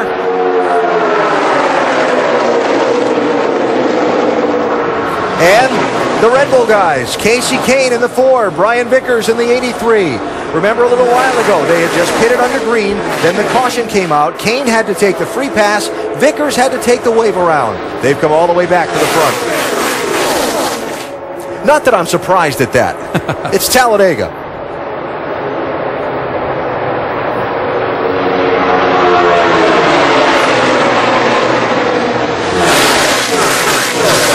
So while we watch this race up front, people having to change the plan. Talked about Stewart and Logano now working together. Remember, Kyle Busch was the one working with Logano earlier, and Denny Hamlin was kind of cut out of the herd. Now Hamlin and Kyle working together. And the president of Joe Gibbs Racing kind of watching this all unfold, Doc. Let's see if we can shed some light on what happened here. J.D. Gibbs, the 18 and 20 worked together very well with the radio. When the 20 went away, the 18 and 11 are trying to work, but it seems to be very difficult. Why the frequency issue? They actually had, the way the radios were set up, 18 and 20 were always working with each other in practice. And when you switch, actually the 11 was working with the 39. 39 goes out, 20 has 0 issues. And so now everything works pretty much the same except the spotters. To hear them, you have to use one spotter. You can't hear 2. So it's a little bit different, but they kind of got worked out a little formula for it, and hopefully it takes us to the front. All right, JD, thank you very much. So one frequency working for 18 and 20, but they had 3 frequencies trying to work for the 11 and 18. A little more complicated, guys. Yeah, I think one of the things working against... Oh, no, trouble. Allmendinger turned around. Kyle Busch makes contact. More cars involved. Harvick is in it, one of the championship drivers. Lock it down there, AJ. Get it rolling here if you can. McMurray involved. Kyle Busch, Kevin Harvick. Second in the championship, starting the day. Front end damage to that 29 car. Got a lot of damage to Kyle Busch, too. You can see that right front looks like it's headed the wrong way, like it might have a toe-in issue. And that looked like maybe a push that the 43 of A.J. Allmendinger got through the tri-oval, which is probably the most dangerous part of this racetrack. Juan Pablo Montoya collected. Yeah, so is McMurray. This was a strong pairing right here. Get knocked out. Yeah, and it was Allmendinger being pushed by his teammate, Marcos Ambrose, in the 9.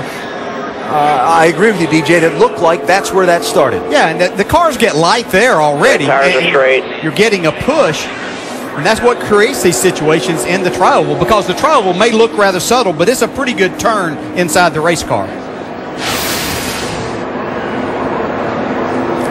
Watch the top there, the outside, 43 and 9. Yeah, it was just a big run that they had. They were going extremely fast, but it's just literally the rear wheels start getting picked up, and then that turns you down the racetrack and into the other cars. It goes back to the thing that the guy behind cannot see. And so Allmendinger was trying, looked like he tried to check up a little bit because there wasn't quite enough room on the outside. And Ambrose just couldn't see that. Yeah, he right there. Yeah, he was probably having to check up just a little bit to keep from running over Joey Logano and Tony Stewart right in front of him. But Marcus Ambrose having no idea, and it just takes a split second of cracking the throttle.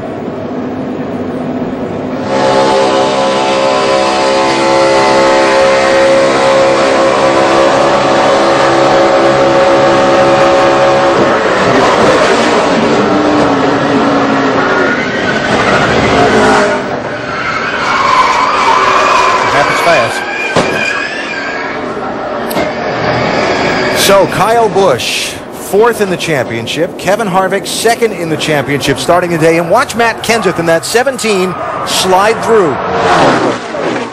Just barely.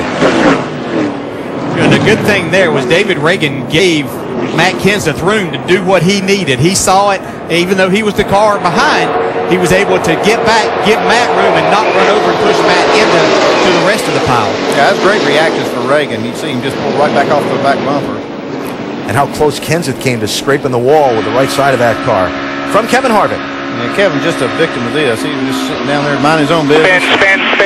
We're in it. It's all beat up. No way for him to avoid that.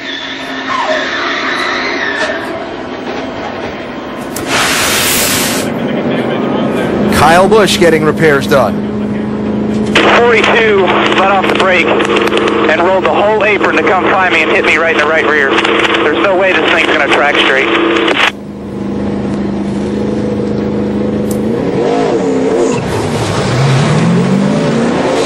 So the first wave of repairs while the leaders come to pit road.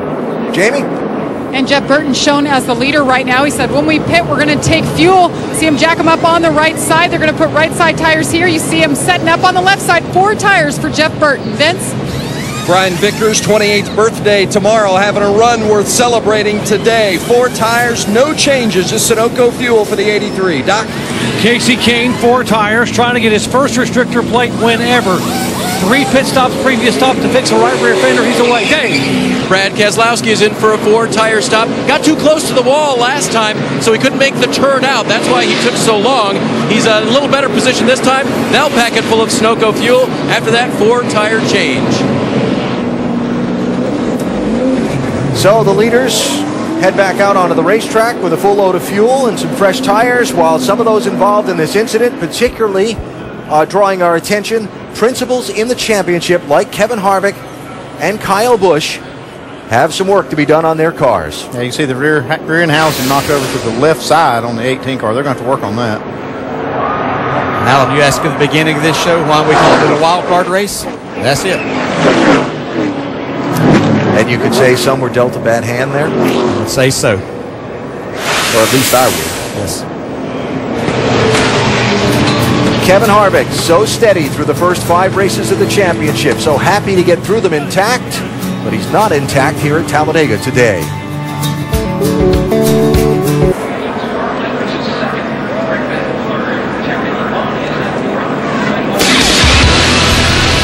NASCAR Sprint Cup Series at Talladega is brought to you by Sprint, proud sponsor of the Chase for the NASCAR Sprint Cup, and Uloric. For more information, visit uloric.com. Well, an interesting twist in the 6th race in the Chase for the NASCAR Sprint Cup. Today's wild card race at Talladega Superspeedway. Kyle Busch now back in the garage area. His last to 2nd place run at Charlotte. Today contending up front when caught up in an accident just shy of the 300-mile mark. Kevin Harvick also continuing to get repairs on his car. And more pit stops. And this is not the first pit stops for these guys under this caution, Dave. Well, I don't know. I thought it was for the 99 and the 16. They've been staying out, Alan, and waiting until A, pit road is a little bit clearer, although it's pretty congested now, and B, till some of the debris is cleaned up from the accident so they don't run through it with their new tires. So Carl will go out slowly, wait for his drafting partner, Greg Biffle, and they'll continue the trek that they've been on, which has been to hang out in the middle and near the back, not lose the front part of the pack, and just keep practicing what they need to do at the end of this race, which is be able to charge to the front together. Yeah, that's smart. You know, they're just running at the back anyway. No reason to come in and get new tires, like you said, and put those tires in jeopardy by running over some debris that may still be out there before the cleanup crews can get it all up. Had an initial wave of pit stops. Then on the next lap of caution, Jimmy Johnson and Dale Jr. and I had Jeff Gordon coming in again, and then a 3rd wave of pit stops here. So you'll pardon my confusion. No, you were seeing it. It is confusing, though. A.J. Allmendinger involved in starting this crash a moment ago when he got turned sideways by his teammate Marcos Ambrose coming through the tri-oval.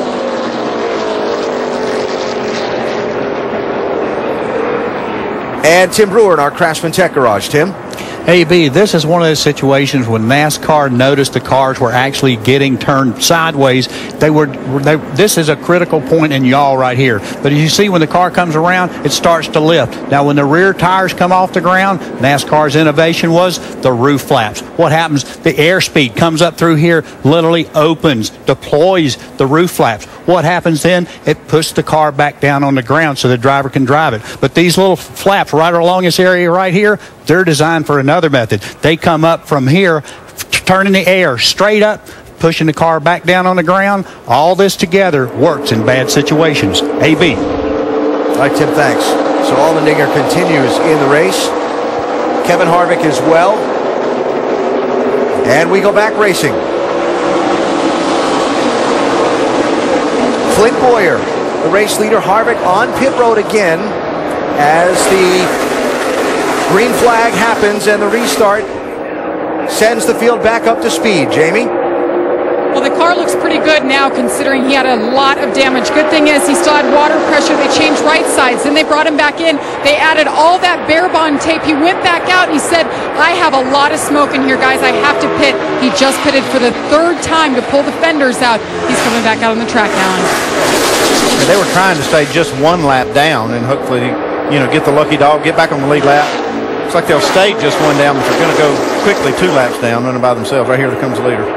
And there's a fast car out there, too. Now, Paul Menard, who has no teammate to work with, so you have to wonder if he and Tony Stewart might start thinking a little bit about working together. Or does Menard pick up Harvick in the draft and Harvick push this 27 car, or how that's all going to work? That would be the smart thing to do, is to try to get them back together. Jamie, are you hearing anything? Yes, exactly. As soon as that happened with the 29, Paul Menard said, okay, now who? They said Tony Stewart, hook up with him, help him out until the 29 is back out there and ready. All right, well, the 29 is back out, but we'll see.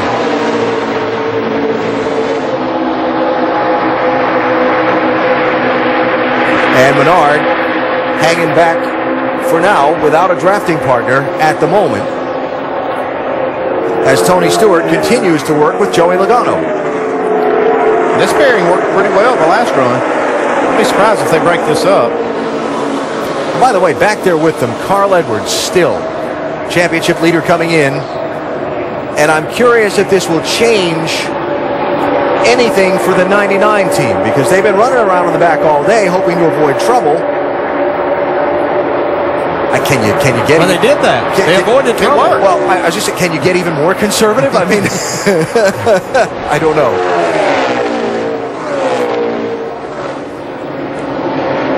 As they run, but still an awful long way to go in this race. The standings tend to take a big shuffle today, and we've still got a lot of racing left to play. Boyer and Burton ahead of Kurt Busch and Regan Smith. Matt Kenseth running in 5th. Carl Edwards in 28th. Kevin Harvick and Kyle Busch 37th and 38th. We go NASCAR Nonstop, presented by Gillette. AT&T and Verizon charge you extra for going over 2 gigabytes of data. T-Mobile slows down your data speed. With Sprint, you don't get charged extra and you don't slow down. And you get unlimited data, text, and calling to any mobile for only $79.99. The best unlimited plan wins. Make the most of unlimited data with a brilliant screen on a pencil-thin phone. Introducing the Samsung Galaxy S2 Epic 4G Touch. Gone, got my last paycheck, gone away. Gone, got my landlord's smile, gone away. My baby's gone away. With dedicated claim specialists and around-the-clock service, Travelers can help make things better quicker. Will your auto and home insurer be there when you need them most? For an agent or quote, call 800-MY-COVERAGE or visit Travelers.com. Tell us about Golden Corral's new chocolate Wonderfall. It's like going to a wedding without dressing up. You dip whatever you want in it. There's fruit and macaroons and Rice Krispie treats. My favorite thing to dip is the marshmallows. Yeah, the strawberry's great. Yeah, the strawberry's good. I love chocolate. Always have since I was a little kid. Only Golden Corral would introduce the indulgently delicious chocolate Wonderfall for the same low price. One word, awesome. It made my jaw drop. Golden Corral. Now this is helping yourself to happiness. This is where young men can stake their claim, and battle-tested veterans can redeem a lifetime spent behind the wheel. Makes history. This is how we discovered it's possible for greatness to be annually renewed. It's where outsiders become heroes, and heroes become legends. This is an opportunity to not only seize history, but become a part of it. Well, that's going to do it for the 9 o'clock hour right here on ESPNU. Switch over to ESPN as College Game Day continues. Well, let's go, guys. 10 o'clock. Come on. Hurry up. Get on up there. Aaron, you forgot your purse. That's not a purse. That's a satchel. Yeah, he's big in Europe right now, but you wouldn't know about that. No, I would not. ESPN College Game Day, built by the Home Depot. Saturdays at 9 a.m. on ESPNU. Continues at 10 a.m. on ESPN.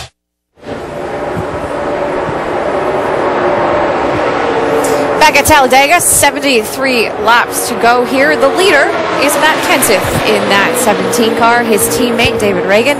Aerial coverage brought to you today by Goodyear. You can see the movement between teammates. Casey Kane and Brian Vickers trying to make a move on the teammates of the 17 and the 6. The big question is, though, as these leaders approach Kevin Harvick, a driver who is very much in this championship hunt, do we see one of his teammates, currently Boyer and Burton, running 7th and 8th? Do we see one of them sliding off and picking up Harvick? Well, I think probably what's going to happen, you're going to see Paul Menard stay with Kevin Harvick and try to push him along right now. And there's one thing I'm not going to count Kevin Harvick out. He's 2 laps down right now. Well, we've seen him come from behind. We've called him the closer many times because just about the time you think he's in big trouble, the guy gets himself out of trouble. And you see right there, he's got Paul Menard behind him right now, and they got the speed back. They just got to hope for more cautions to get him back into the lead lap. Yeah, and hope that nothing mechanically goes wrong with the car from the accident that he had. But I think the thing that I was looking at earlier, when he took off and Burton and Boyer were gaining on him, they were out front. And someone was going to have to make a decision who was going to go with Kevin Harvick to help their teammate not go another lap down. But that's all subsided. Paul Menard's hooked up with him, and he's boogieing. As we've been saying all along, the points, a lot can change. But as they run right now, points implications, Kevin Harvick has fallen down to 5th. He's trailing the 17 car by 36 points. Hey, tomorrow night, Ray Lewis and Ed Reed and a stifling Ravens defense look to put the clamps on Maurice Jones-Drew as the Ravens head to Jacksonville. The Ravens and the Jaguars on ESPN's Monday Night Football, 8:30 Eastern, and also available live on Watch ESPN. Coverage begins at 7 Eastern with Monday Night Countdown, Allen, served by Applebee's. All right, Nicole, thanks. So as we look at this race, the big turning point so far, the damage to Kevin Harvick and Kyle Busch, where the championship is concerned. And the other story, great racing for the lead and a real inability to predict who's going to win this thing. I'll give you an example. Haven't talked about Dave Blaney and Brad Keselowski much all day in that 36-2, but here they come roaring through the lead group. Yeah, just for the first half of the race, kind of hung out and just kind of let this thing wind down a little bit. Now they want to show what kind of muscle they have. And while this is going on, Kyle Busch comes back out of the garage, returns to the race in that 18 car, 11 laps down in 38th place. Yeah, we've talked about this being kind of like a prom and a dance, and I just happened to see Denny Hamlin there. Does he have to feel like he has 2 left feet and can't dance? I mean, every time he's had no partners, and then when he gets them, they crash or something happens. So kind of the man left out all night here, or all day. Matt Kenseth out in front of that 17 car. Led the second most laps today. They just tried to pass us. All they had was 2 cars. They couldn't do it unless you get 4 cars up there. They just can't. They just pull out. They can't do anything. That's David Reagan talking there. He and Matt.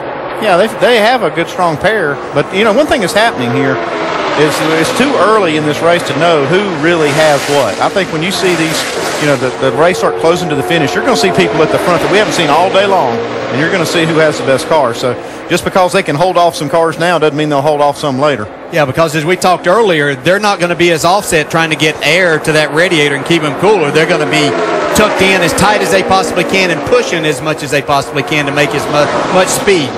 You talk about seeing guys at the front we haven't seen all day long. I am extremely intrigued right now by Carl Edwards. Championship leader coming into this race. He's run at the back of the pack all race long.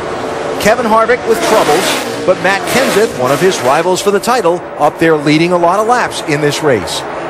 When does the 99 make a push toward the front? How aggressive does he be in that push toward the front? Balancing, protecting the car and his finish against running from the back and getting all he can at the finish. Yeah, that's one of the cars I'm talking about when I say that, you don't know what they have. You don't have a clue what this pair has until it's time to show it. Caution is out. Something has apparently fallen from the 43 car onto the racetrack. How about his left rear tire? Yeah. Left side. Yeah, but it shredded everything, dude. Yeah, it looks like the same thing happened to the one car. They've just got so much damage. Their tires are rubbing the fenders, and they finally end up blowing the tires out. Yeah, you saw the Jamie McMurray left rear tire on the NASCAR Nonstop a few minutes ago. So fifth caution. I'm sorry. Yeah, I was going to say it wasn't that long ago that Joey Logano was 2 laps behind. Now he's getting ready to be back on the lead lap with the free pass.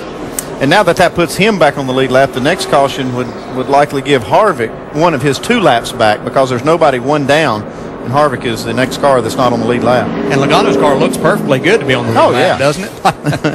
But he's been fast and can certainly be a factor in this race if he gets hooked up with the right person. That's amazing. You think of this track as being so aerosensitive, and it is. I mean, it's all about drag, and now it's more about the drafting. It actually overpowers even a car that's destroyed. So, we'll see what we see for pit stops here with 67 laps to go, and the leader's just on pit road about 15 laps ago. AT&T Fastest Pit Crew of the Year, Kevin Harvick's team currently in the lead. You can help determine the standings by voting from your AT&T phone. Text the car number to 234567 for the pit crew you think is the fastest and most valuable. That's not a good sign from that 29 car. No, that's not. You were talking about how he could get this, get a couple of these laps back, but they got to get that issue solved.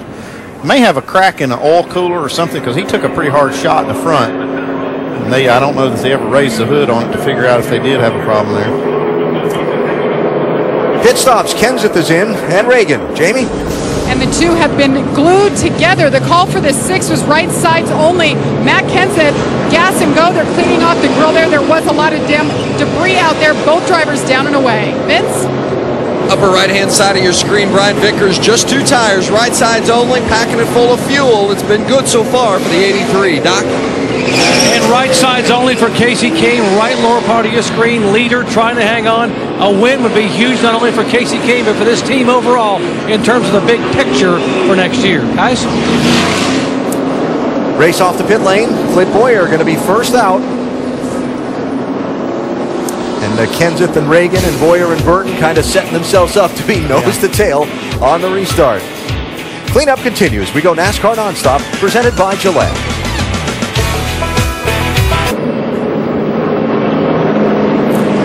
Still working the caution here at Talladega. We will wrap up tonight's race on NASCAR Now at 11 Eastern Time on ESPN2 and have a full discussion of where the champion on the Monday Roundtable with DJ Andy and Ricky Craven, 2:30 Eastern, ESPN2 on Monday. Next weekend, the Big O NHRA Nationals qualifying Saturday night and the finals Sunday on ESPN2. And the chase continues at Martinsville next Sunday, 1 Eastern Time on ESPN. The paperclip and a little hard-nosed short track racing. We were talking a few minutes ago about Carl Edwards and wondering if the plan would change any. Well, he and Greg Biffle are talking about it. But it's looking up for you. Yeah, tempo, we just got to get to the end. I think we're doing a really good job. I think we're being smart. I don't know your whole program, but our plan might change a little bit depending on the points. Keep you out of trouble and get a top 10 or something.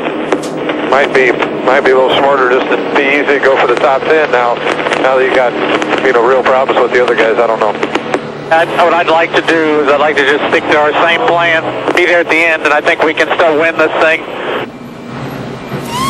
Well, now we know what they're thinking from behind the wheel. And that staggered pit stop schedule continues, Doc. Yeah, Jeff Gordon's laid out to be able to lead a lap and get that bonus point for leading a lap here today. Also, just leaving with 4 tires, and basically their fuel window will open in about 20 laps. That'll make their final stop. Anything from 142 on, they can make it on fuel, guys. All right, Doc, thanks. So let's follow up on that Carl Edwards, Greg Biffle conversation and react to what you heard there. Well, I think they're thinking somewhat alike, but I think Biffle's a little more conservative, thinking that, hey, take this day and get out of here, keep yourself right in the points. And Carl Edwards is still thinking, hey, we can win this race. There's fewer of them that we have to beat now that they've had some problems. I think they're just going to be conservative till they get to the end and then make that run to the front. Understanding the way Carl Edwards has approached his racing over the years, I'm not surprised he's thinking, we can win this thing. Even though they're in protect mode. That's how he got in this position. Just a matter, like yes, that. and not going there too soon. I like the Biffle style that, hey, if we come up a couple of spots short, that would be okay. But let's not get there too soon, get ourselves in trouble, and be heading backwards on that last lap. More on the 99 from Dave. And just so you know, crew chief Bob Osborne is in agreement with Carl's ideas. In Bob's words, there's no finishing 15th here. We have come to win. Yeah, I like it. That's what got him the point lead. That's why he's in contention to win the championship. No reason to change that now. I mean, I do agree with the strategy, not to go too soon and try to get in, get up front before you need to. But when it's time to go, it's time to go. We are coming to the restart, which will be with 63 laps to go.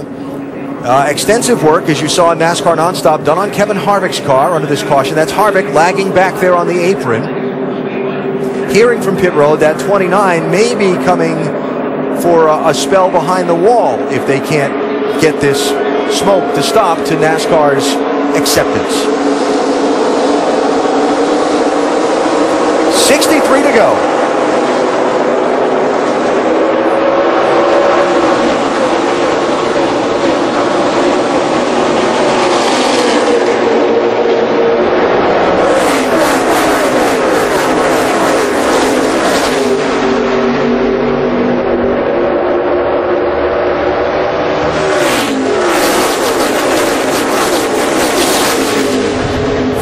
Cars on the lead lap. A.J. Allmendinger has continued after the flat tire. He is being shown 2 laps down in 35th. And up front, Clint Boyer and Jeff Burton get the fast break and get away from Kenseth and David Reagan. And look at Robbie Gordon paired up with Trevor Bayne in the 7 and 21. They're not going away. They've been at the front of this field a lot today. And still sorting it out from the restart in this group. You saw on that restart that 29 car, Harvick's still smoking a lot. I don't know if it's subsided after they've run a little bit. No, not really.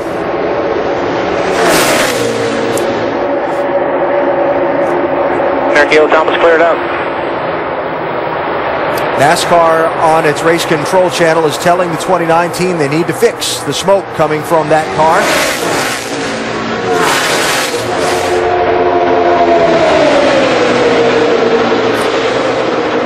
And we will see if they take that 29 car to pit road or to the garage to make further repairs on it. Doesn't appear they're heading to the pit lane. All right, we're going to have to come. We're going to have to come. They're not going for it. That black flag with the white cross means that lap was not being scored for Kevin Harvick in the 29 car. NASCAR wants him to go fix it. We go NASCAR Nonstop, presented by Gillette. You ready for this? I just signed the whole family up for unlimited mobile-to-mobile minutes. You're kidding. Where's that money coming from, Steve? Did it even cross your mind to ask your wife before signing us up for something so expensive? My mother was right. I should have married John Clark. They were free. I got them when I signed us up for unlimited messaging. Get more value from AT&T. Buy an unlimited messaging plan and call any U.S. mobile phone free. AT&T.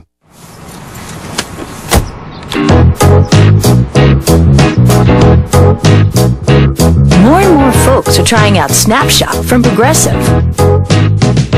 A totally different way to save on car insurance. The better you drive, the more you can save. No wonder Snapshot's catching on. Plug into the savings you deserve with Snapshot from Progressive.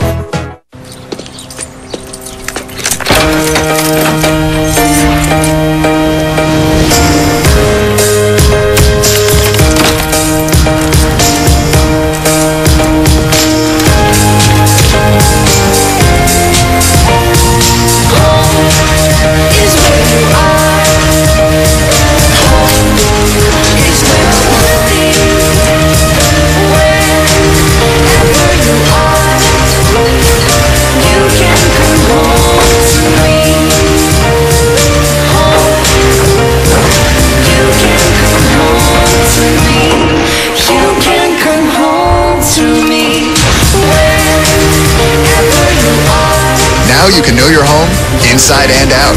Introducing My Lowe's, a revolutionary new way to keep track of, organize, and manage your entire home. Go to Lowe's.com to register and learn more. Lowe's, never stop improving.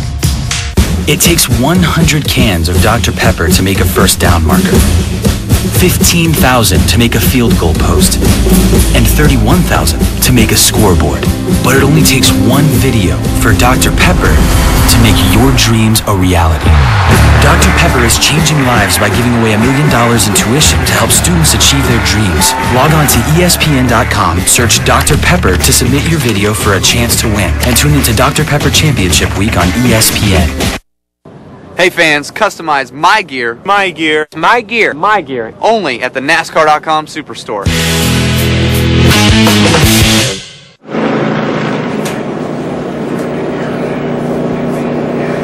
As you saw in our NASCAR nonstop coverage, Casey Kane spinning through the tri-oval in a two-car draft there with his teammate Brian Vickers in the 83. They were running in third position. I say they, Kane was running in third position, and somehow didn't hit anything.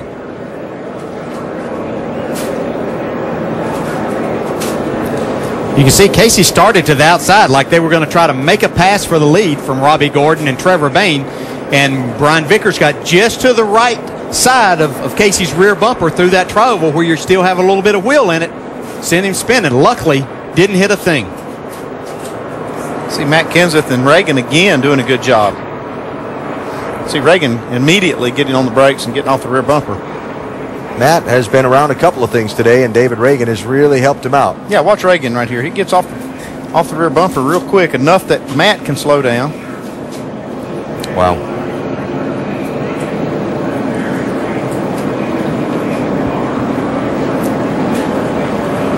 So, sixth caution, Casey Kane driving back around to the pit lane slowly so as to not have those fenders, the tires that are flat, break apart, tear apart the fenders on that 4. And we work the caution once again at Talladega with 58 laps to go. Mission accomplished for the 4 car. They got off pit road without losing a lap. Some front runners are going to pit. Some are going to stay on the track. Jamie? Matt Kenseth and his teammate David Reagan in. They're saying 4 tires this time, a tear off, and they said they're good to go on tires now. They won't take them next stop, Vince. The 83 of Brian Vickers came in only because the 4 of Casey Kane, his drafting partner, had to come get 4 tires. So it's 4 for the 83, Doc. And Kurt Busch came in and just topped off with fuel, no tire change, pulled off a tear off. No tires at all for Kurt Busch. You want to be able to have a little more fuel in this next window to make it a little further on a tank. Basically, they can go about 44 laps, guys. Doc, the pit exit thing is getting to be kind of funny while guys are jockeying around trying to get set up to be nose to tail with their drafting partner. Back for the restart. We go NASCAR Nonstop, presented by Chile.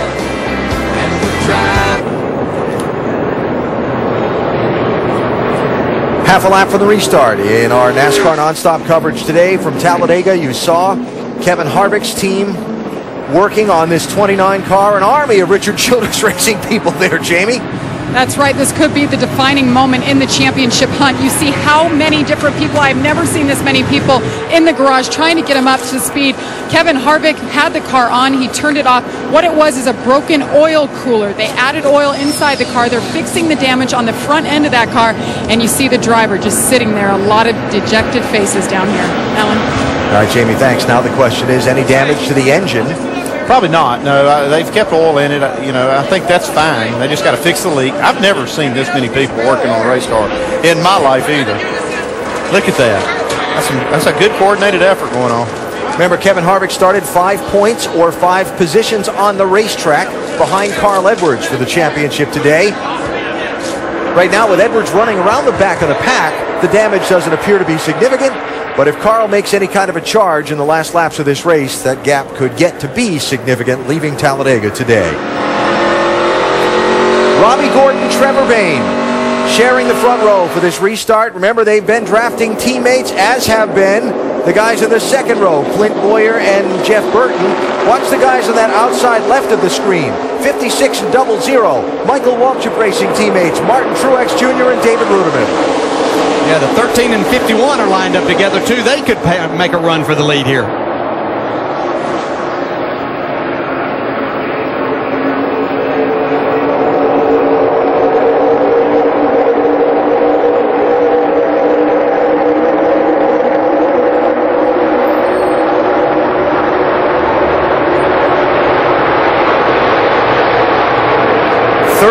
Cars on the lead lap.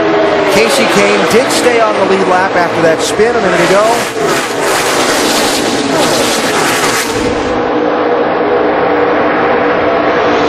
Little bottleneck back there in traffic.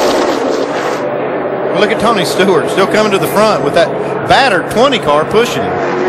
Kevin Harvick back from the garage. 37th place, 7 laps down. Well, there you called their numbers. 14 and 20. Tony Stewart and Joey Logano making a charge to the front. You see Logano really doing a nice job of keeping that damaged left front out of the air. He's got that part well in behind Tony Stewart's, the back part of his car. These two are making a lot of speed. That's a good shot right there. You can see that whole left front exposed, the tire and everything on that 20 car. But still, the front bumper intact and doing a good job pushing Tony Stewart. Weren't with us earlier. That 7 and 21 got separated in the draft. They went to make a move to pit road right in front of Kyle Busch and Joey Logano, who were drafting together. Logano spun at the time. That's what shredded that left front fender when he tried to drive back around to pit road with a flat tire. He went 3 laps down. He's gotten 3 successive free passes. Joey Logano's on the lead lap. That's position he's in right now in that 20 car. That's incredible. Robbie Gordon has done a great job with Trevor Bayne there and driving around this racetrack today, leading the race as they are right here.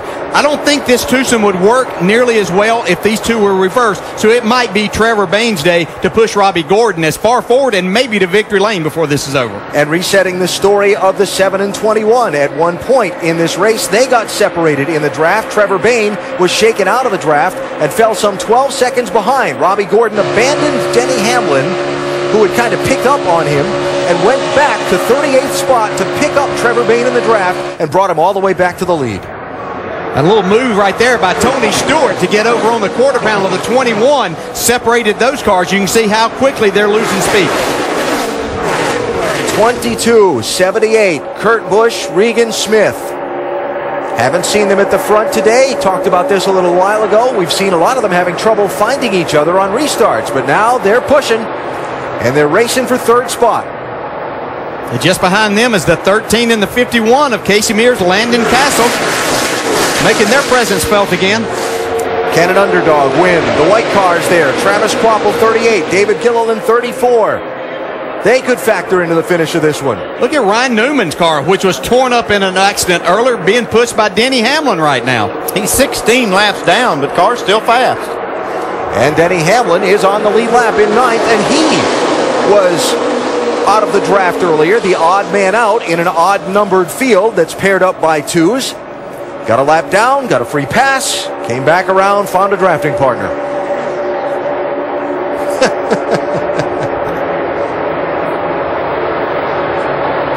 And we've still got a lot of racing left to go here at Talladega. Just past 350 miles. Tony Stewart's the leader. We go NASCAR nonstop, presented by Gillette.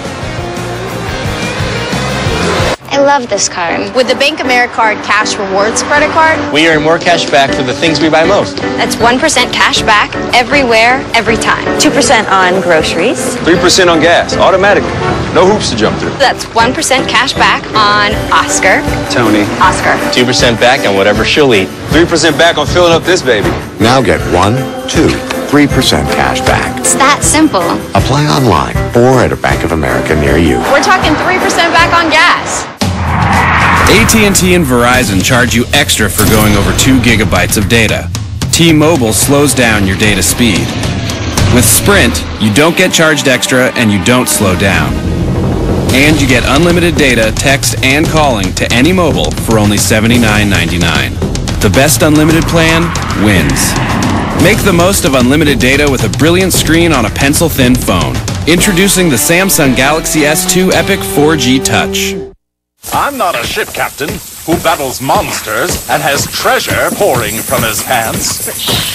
Don't tell my nose that.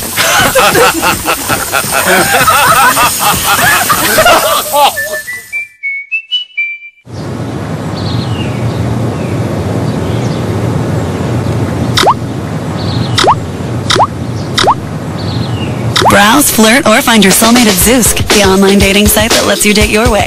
Zoosk.com.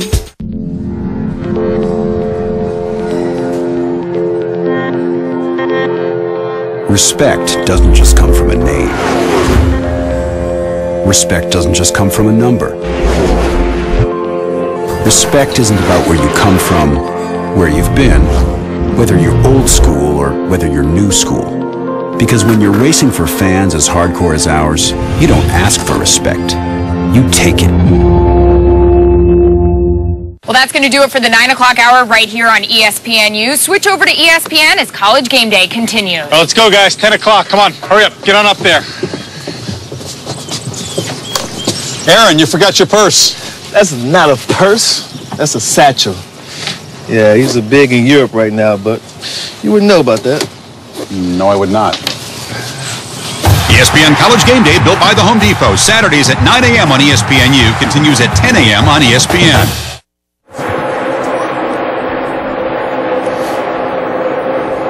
Tony Stewart leading the Good Sam 500 at Talladega Superspeedway, working down toward the later stages of the race. Robbie Gordon, would you say that Trevor Bayne has beaten the back bumper off that 7 car in this push draft today? He about used it up. Well, I'm going to tell you why. I'm going to go ahead and say this. This was one of my ideas to separate these cars some, was to take the back bumpers off of them, and then maybe they wouldn't push as hard or have the opportunity. We're going to see here what they would do with that. And you can see how the airflow changes. When you see the gap, the separation, that bumper cover folds back down. As soon as that 21 car gets close, you can see that bumper cover lift up. I don't think you can get up there and push on the chassis as good and know exactly what you're pushing against and have that reference. And that may just be taking 2 cars that were potential contenders for the win out of the mix. Yeah, just something like that could definitely hurt them enough. Understanding that the 7 went all the way back to 38th place earlier and picked up that 21 in the draft. If you're Trevor Bayne, if you're the Wood brothers, do you look at that and say, okay, got to go find something else? Well, if they get a caution, they can get in there and secure that bumper and get back in business.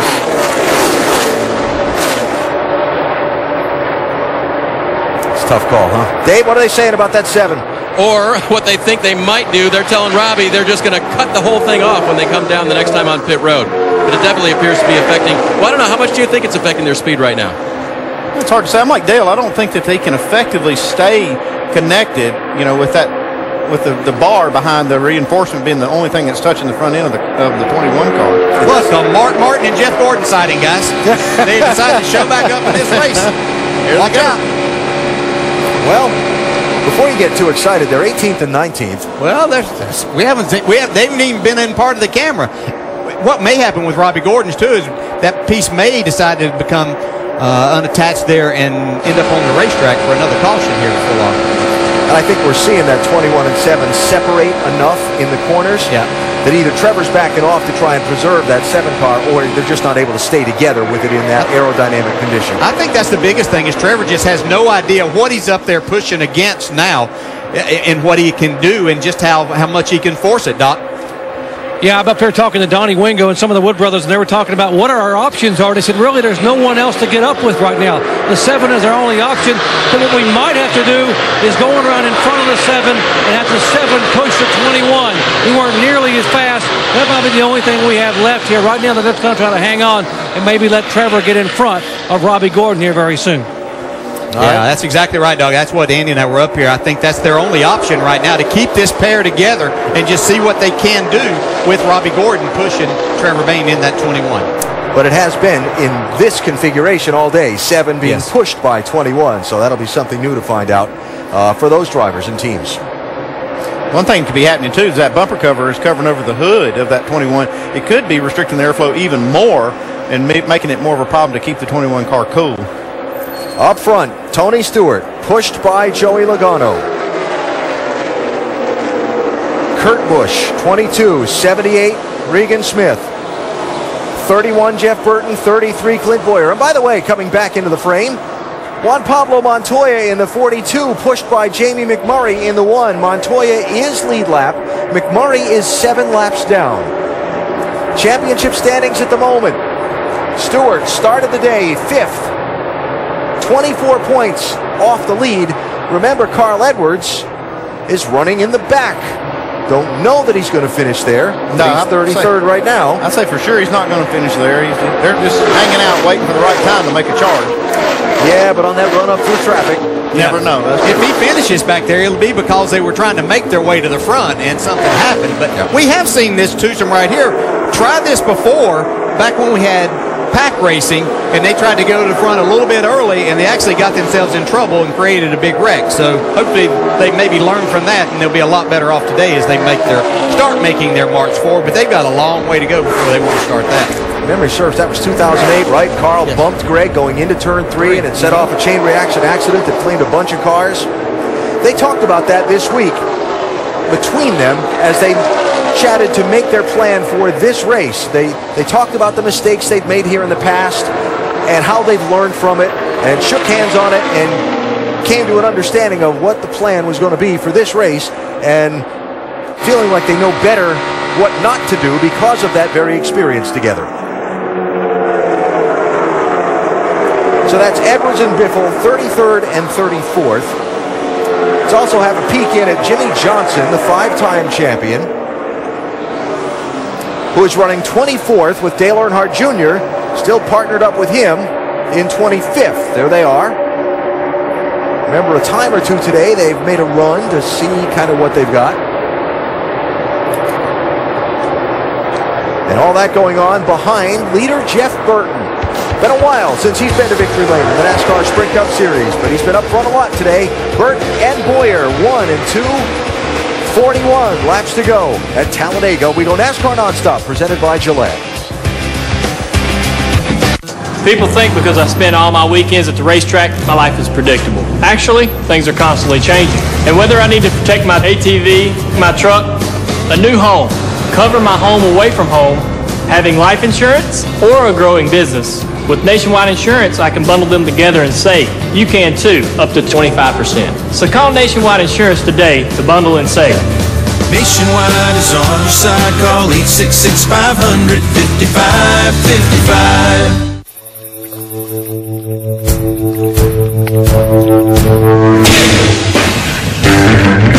It's no coincidence the Toyota Tundra has received the most dependable large pickup award from J.D. Power and Associates. Not once, not twice,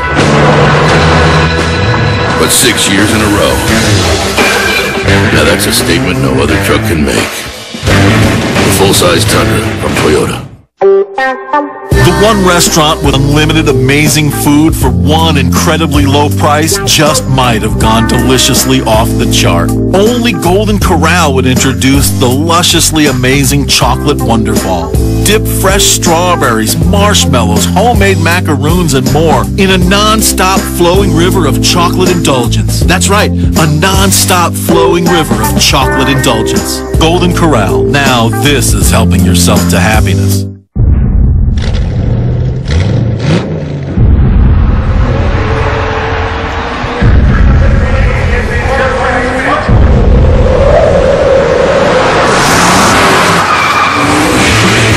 Goodyear, driven by those who use the world as their proving ground.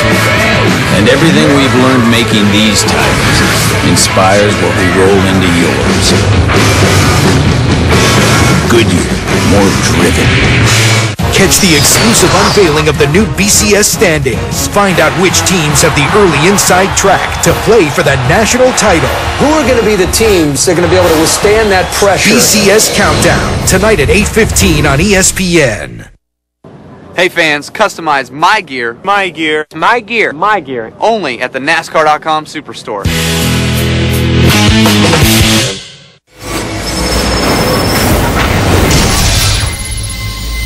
Good afternoon, I'm Jonathan Coachman. Here's what's happening on SportsCenter right now. This afternoon at Conseco Fieldhouse in Indianapolis, thousands coming out for a public memorial service being held for Indy 500 champion Dan Weldon. Weldon tragically killed last week in a wreck in Las Vegas, but remembered fondly today. Just drinking the milk wasn't good enough for Dan. He loved so much what that milk represented, winning the greatest spectacle in racing. He loved it so much that he showered the milk on himself. We will have plenty more on this story coming up on SportsCenter. We'll see you after the race.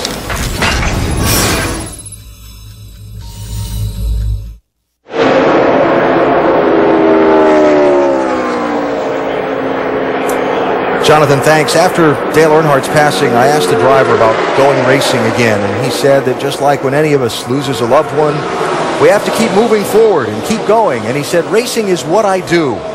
And so it is today that while paying tribute on their cars and their helmets to the fallen Indy 500 champ, NASCAR drivers race on at Talladega. And they race on into the final laps of today's race with Tony Stewart out in front. This massive pack of cars all contesting the win. 34 on the lead lap as we draw into the final laps of this race. As to who's going to win, it's anybody's guess. It's been that kind of race. 63 lead changes, 23 different drivers out in front. And some of those you might consider to be strong favorites at any race we go to, like, for example, Carl Edwards or Jimmy Johnson or Jeff Gordon, we don't believe have shown their hand at all so far today. And is that the Ford car that brought that caution out running forward? You mean that one that spun through this very part of the track a little while ago? Yeah, but you'll notice that he's in the pushing position right now. He had enough of that getting pushed too hard. Brian Vickers in third in the 83. Casey Caton in fourth in the 4. And yes, he was the one that went for the slide through the trioval a little while ago. Look at his scoring serial there. Yeah, and then how about, you got two cars in the top 4 that have brought out cautions by spinning at Talladega. How often have you seen that happen? Yeah, not very often. A few weeks ago at Dover, we called A.J. Allmendinger's slide early in the race through turn 4, maybe save of the year. Joey Logano's early in this race today might be the save of the year now. Oh, yeah, that car was completely sideways. I mean, you saw the whole left side of the car as he was sliding down the track. But he's doing a tremendous job here. And I think because him having to keep this thing offset somewhat is also helping him keep this cool and be able to keep Tony Stewart out front. Nobody's been able to really pass this twosome for a while. Tony Stewart is within 4 laps of taking over the top spot for most laps led today, which again contains an extra bonus point toward the championship. Weren't with us earlier. Tony was pushing his teammate Ryan Newman. Twice they tried to orchestrate it so that Stewart could lead a lap for a bonus point at the line. Twice it didn't work. Newman got there about 6 inches ahead of him. Third time was the charm. Stewart finally led, and now he's been out in front for the last few laps of this race. How about Travis Kvapil and David Gilliland working together here? Incredible. David Gilliland's got the best finishing average of any driver in these restrictor plate races this year, and that's a pretty incredible stat. Front Row Motorsports, one of the underdog teams of the NASCAR Sprint Cup Series. Gilliland, one of those guys that just always seems to be around the front in these restrictor plate drafting races at Daytona and Talladega. Yeah, and he has a real knack for being able to keep his front bumper attached to the rear bumper. And I think that a lot of drivers are very comfortable with David being in that position, and they know not only can they trust him, but they're going to get a lot of speed out of it also. So the race for the lead. Another round of pit stops still to come. Will there be another twist of plot in the finish of this race? We've already seen Kevin Harvick and Kyle Busch damaged in an incident earlier. Stewart out in front. 32 to go. We go NASCAR Nonstop presented by Gillette. $5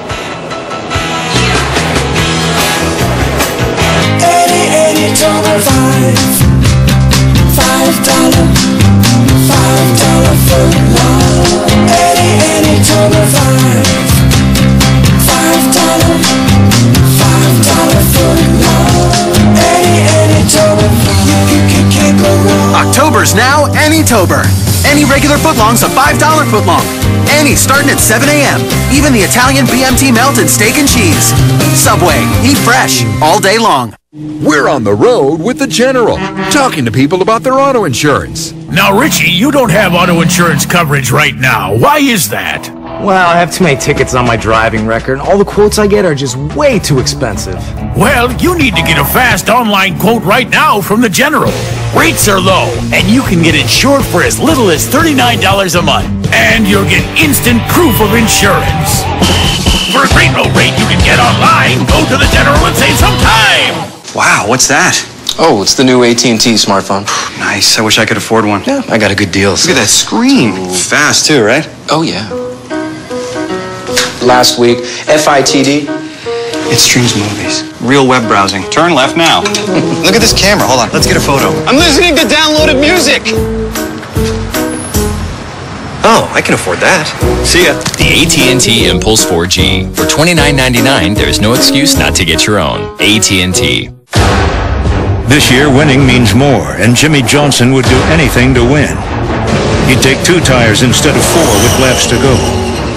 He'd wait till the final turn to make his move. He'd lock another driver in a porta potty, and then go eat a steak sandwich. He'd even sleep in his car to be first at the track. If it would help him win, he'd do it. Because Jimmy Johnson would do anything to win.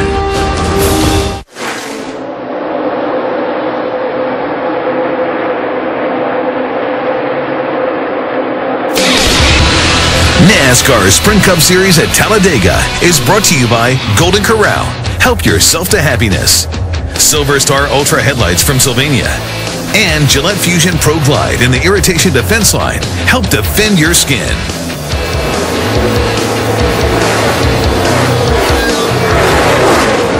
Back at Talladega Superspeedway with the laps winding down. 29 to go. Out front right now is Jeff Burton. Aerial coverage brought to us by Goodyear. This race is known for its unpredictability, the wild card race. First-time winners has an effect on the championship. What are we seeing today? We're just seeing a real mix-up in the points right now. A big concern for Kevin Harvick, who has had a problem. He's all the way back to 5th in the point standings right now.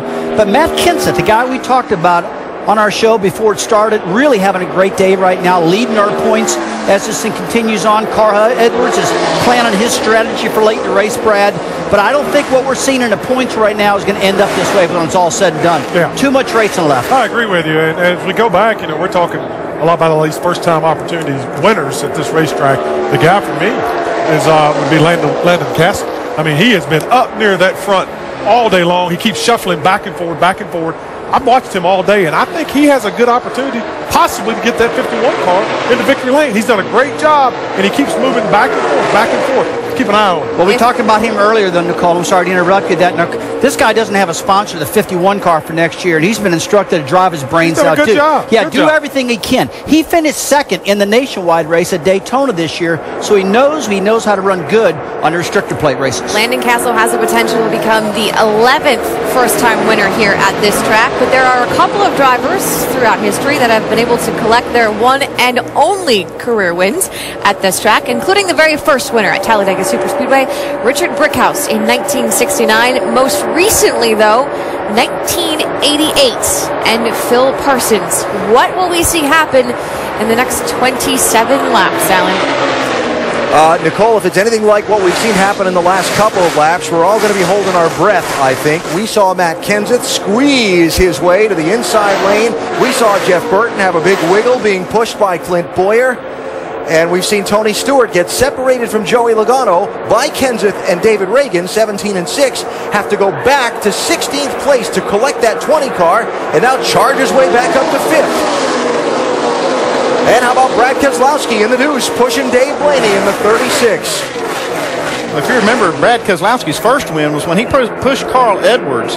This is the first time I actually saw this two-car tandem hookup. They did that late in the race, and then as they came to the line, you know, we all know what happened.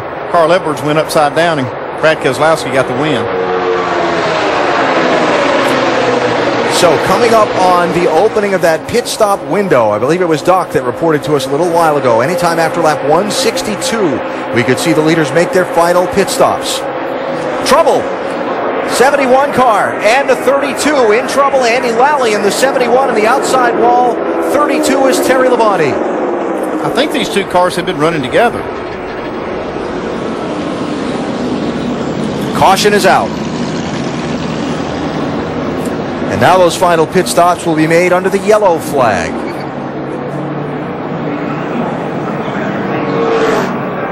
They were running 31st and 32nd, Lally and Labonte, on the lead lap. See the window net down on the 71 car. Drivers signal to the safety officials and to NASCAR that he's okay.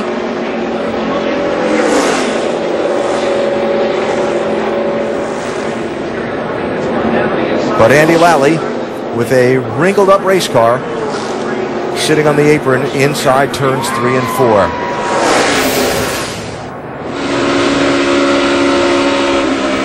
Oh, that's Jimmy Johnson. Stay low, stay low. 71 is wrecked there. Let him up there, no pressure. Come on up there, Jimmy, if you need it. Just behind Carl Edwards and Greg Biffle, and that's a hit on the right front of that 48 car.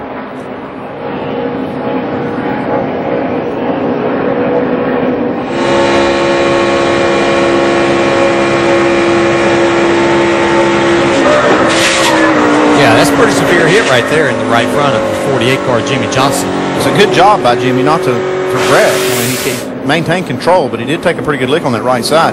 This is one of the problems. I mean, you can't run away from trouble at this track. I mean, it can happen at the front or the back. These guys were running at the back trying to stay out of trouble, and it found them. So we'll see what kind of damage the 48 does or doesn't have as the team gets a chance to look at it here on pit stops. It'll be with 24 laps to go. Jamie?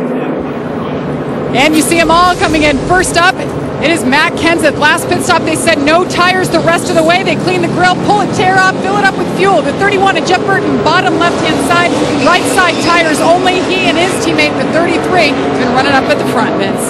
That 20 of Joey Logano, upper right-hand portion of your screen. Heavy damage to the left front fender. Says he can't lead because of that aero damage, and is not able to push well either. Dave? He's been helping Tony Stewart, but word is that they may not get the help as it's a real traffic jam getting out of here toward the end of the race. Stewart may need to find a new partner. Vince, what's up with the 48? The 48 of Jimmy Johnson, they addressed some of that damage there on the right front. Does not look severe at all. They made the change, the tire change, gave it a little extra time on the right front. Full of fuel for Chad Knaus, and off the 48 goes. Chad will get the update from the crew members that were addressing that right front to see if there's anything else that needs to be done. It looks fine right there. Doesn't look like there's hardly any, if any, damage. Yeah, it looks like they might have got more on the tire itself than it did at the actual body. Maybe the golden horseshoe's back?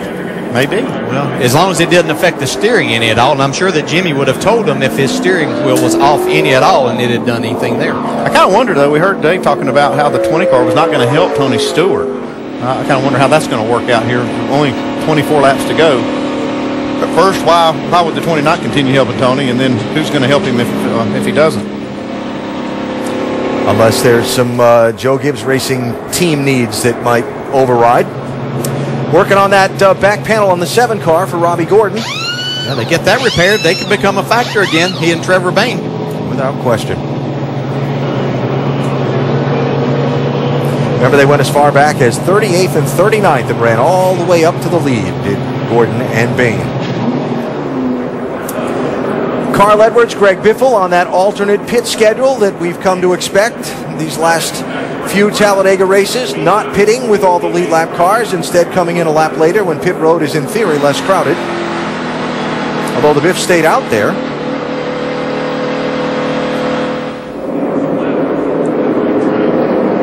That was interesting. Dave? Still checking on that, why Greg Biffle stayed out at this point. Carl Edwards is definitely coming in. See if they're going to make any changes to the car at this point, Alan. But they will take on 4 tires while he's here, and they'll send him back out. Championship leader coming into today. We'll see how their strategy plays out at the end.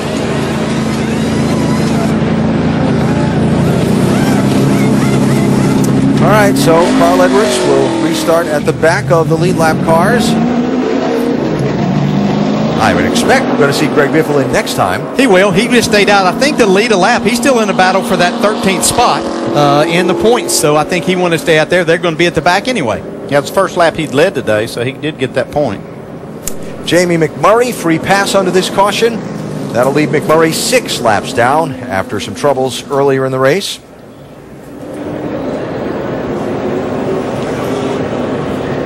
And another look at the cause of the 7th caution when Andy Lally got turned by Terry Labonte into Jimmy Johnson and then into the outside wall.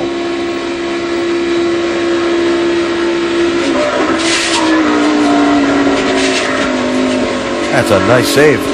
Exceptional.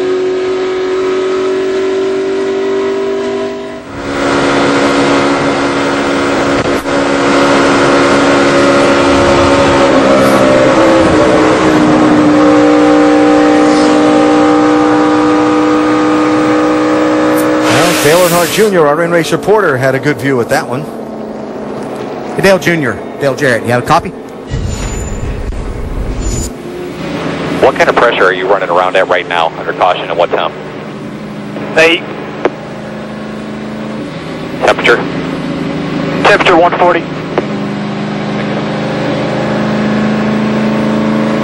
Hey, Junior, Dale Jarrett, you have a copy? Yes, sir. Well, I'm sure that trying to play it safe all day, that was a little too close for comfort, huh? Yeah, that's the way it goes, though, but we've just kind of been hanging out. When we feel like racing, we race a little bit. Otherwise, just sort of watch everybody else race. So far, everything's been working pretty good. It's about time to go to do all the serious work and all the heavy lifting, so we'll see how it works out. You confident that the two of you can take this thing to the front now after hanging out there all day? We got as good a chance as any car on the track as far as talent goes, but we got a little bit better race car than most of these guys, so maybe that'll help us out. Who's going to be the pusher here? I don't know who the pusher is. We'll just have to find out. All right, man. Good luck. Thank you. We'll see how they sort that one out because they're going to be side by side on this restart. Greg Biffle has pitted and rejoined the tail end of the field. So it is going to be Clint Boyer in the lead, Matt Kenseth to his outside, David Reagan inside of row number 2 as Casey Kane leaves pit road. And a lot of these guys that have managed to work the exit of pit lane to be lined up nose to tail in the draft the way they want to be for the restart aren't exactly lined up that way now. For example, 33 and 31 separated by the 6. 17 separated from the 6. Tony Stewart separated from Joey Logano for this restart. It's going to get really interesting in just a minute. It's been really interesting all day long here at Talladega. particularly the tri-oval. This was the big moment where the championship is concerned. Kevin Harvick and Kyle Busch both involved in this, involved in the chase also. Real close call for Jimmy Johnson in this one. And a tremendous save of that 48 car on the apron of the racetrack at 180, 90, whatever miles an hour. So, Kevin Harvick took the wave around. There are now 32 cars on the lead lap. There'll be 21 laps to go in the race. Have we seen the last caution? And how's the finish of this one going to shake out? Kenseth squeezes in behind Burton and in front of Reagan. And Dave Blaney in the 36, pushed by Brad Keselowski, going for the point on the outside. You can see the 33 and 31 separated by 2 cars and a lot of car lengths there now. Kenseth backs up to Reagan, and Tony Stewart hooked up with Paul Menard now in the draft, that neon car. I'm not sure that's not going to make Tony Stewart even more of a factor in possibly winning this race.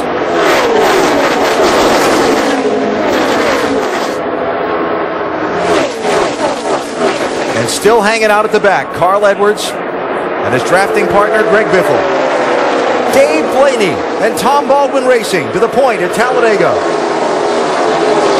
Yeah, that's nice to see for Tom and Baldwin Racing and Dave Blaney. They work hard each and every week just to get these cars to the track and bring a good product there.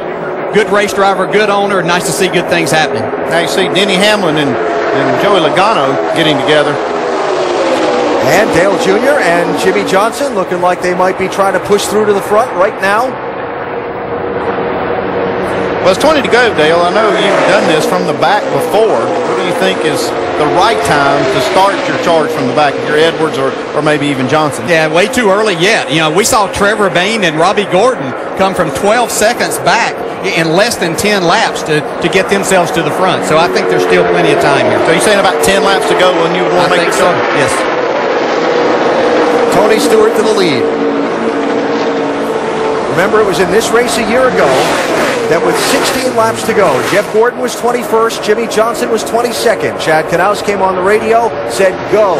They went, but as soon as they got to the front, the 24 had a problem, left the 48 without a drafting partner, and Jimmy was kind of fending for himself for the rest of that race without as much success as they had together all race. All day long to that point. I'm not sure that we've seen all that Martin Truex and David Rudiman have today, too. They've been up there a lot. We've seen speed out of these two. Do they have even more here as we get to the end of this race? What a chess match.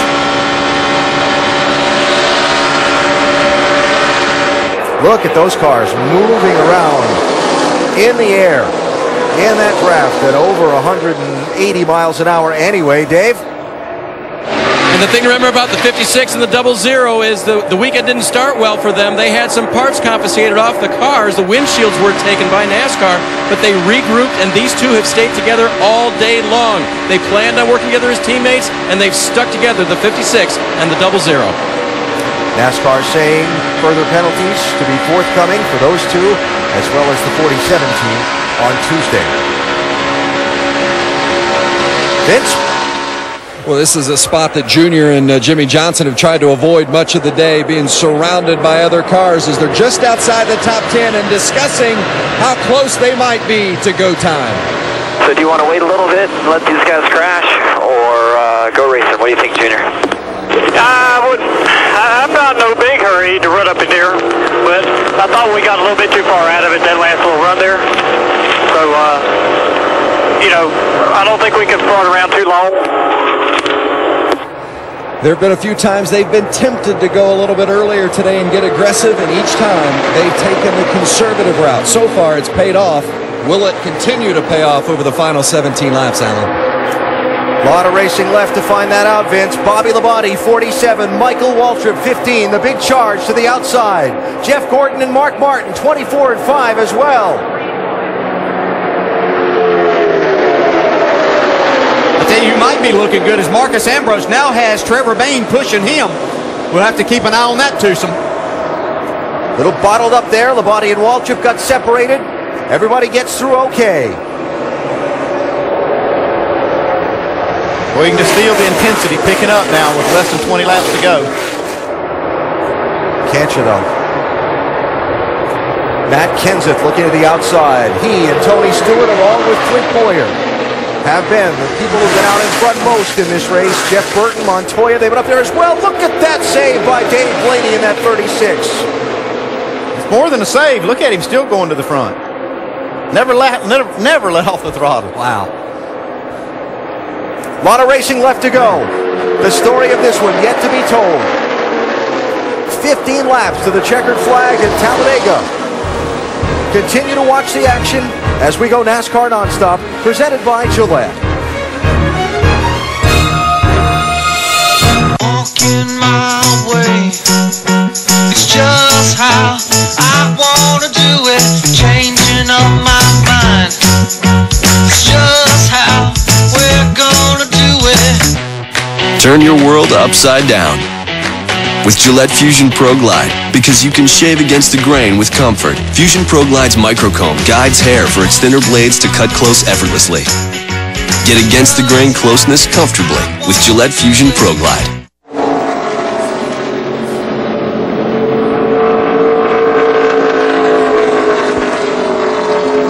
Trouble at Talladega has brought out the caution flag for the 8th time. Bobby Labonte climbing from his car after a hard crash in turn number 2.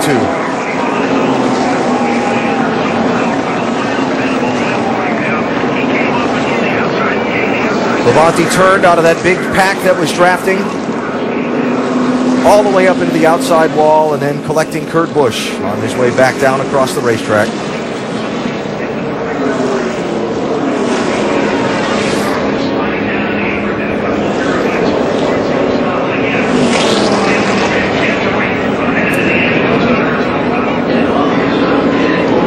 Just talking, a minute ago about him and Michael Waltrip running to the front there.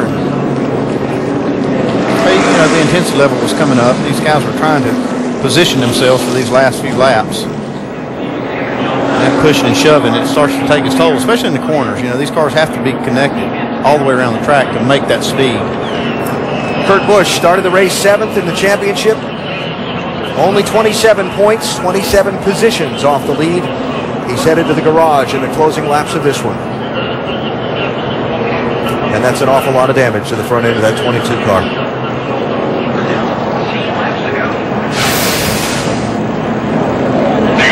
It's Michael Waltrip in the 15, behind Labonte in the 47. Landon Kessler got a piece of that also. See here. Well, Kurt Busch. Hard lick for Kurt Busch and Bobby Labonte. It looked like that when we had followed Michael Waltrip and Bobby Labonte that Bobby was really loose with his car. He wasn't able to turn it a lot of times and would have to chase it up the track. And you're right, Wow. that was a really hard lick there at the end. You just know where to go for Kurt Busch.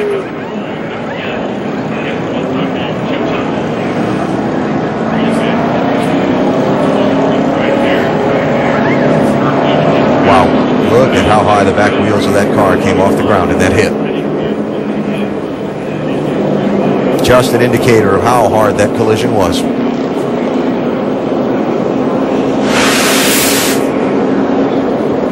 For Kurt Busch, not the finish he was looking for at Talladega. Some pit stops under the caution, not many.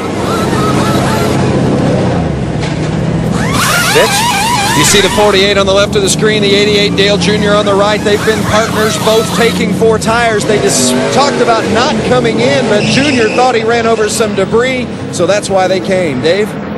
Greg Biffle and Carl Edwards came through. They were riding in the back trying to avoid contact with any of that action like we saw Bobby Labonte get into.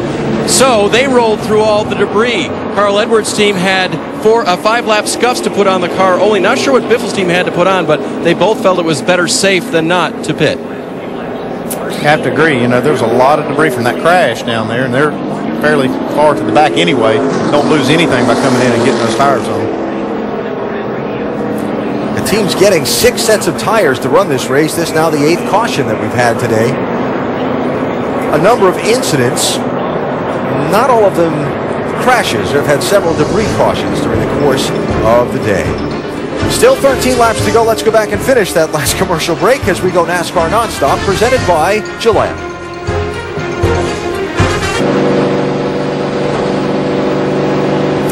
Well, there's your leader in the Good Sam Club 500 at Talladega as we come down to the final 10 laps. Tony Stewart out in front of this race.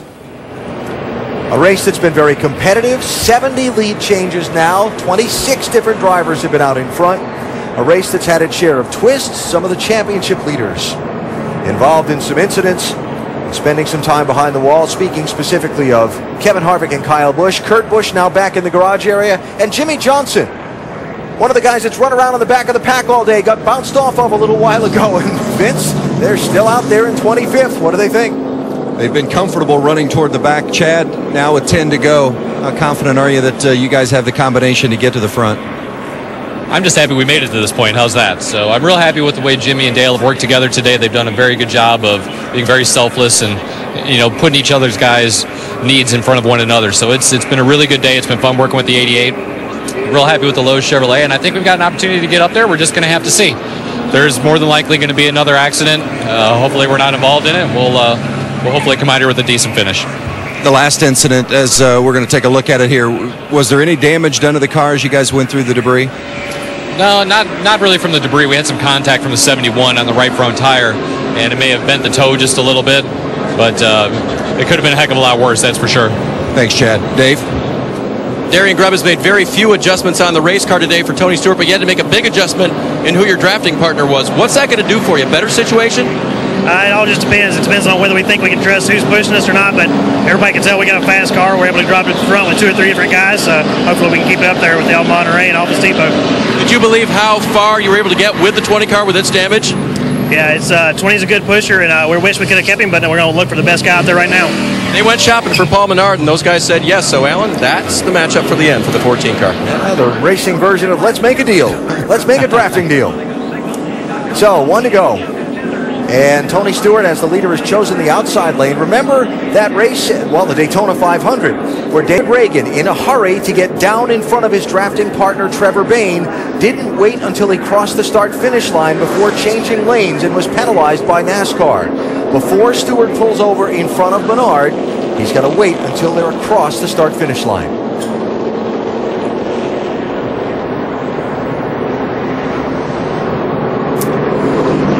Thinking about some of the guys that are deep in the pack and when they're going to make a break for the front. This radio a minute ago. You feel about leading here, Junior? Want back in front once you get going? Yeah, I'll push you until that's not working out. Yeah, I think it's going to be one move here, and I've got no problems pushing, man. Yeah, I know. Well, right now, Jimmy's got to get to Junior first, and then we'll see how they fall in line as who's going to be the guy in front in that 2-car draft. Yeah, my personal opinion, I'm not sure that's the best scenario. I'm not sure that this isn't a more formidable pair with the 48 in front and Junior pushing. It just seems that their styles match up a little bit better that way, but hey, they're driving these things and they know what they can make work. We'll see what happens. And what if Carl Edwards, championship leader starting the day, has hung around at the back of the pack all race long? His drafting partner, Greg Biffle, is behind him as we come to the final 10 laps. When will he make his move? Will he get through cleanly? Can he win the race? Fans at Talladega on their feet, ready to see what's going to happen. Tony Stewart, the race leader. Watch that start-finish line. 10 laps to go. Green flag is up.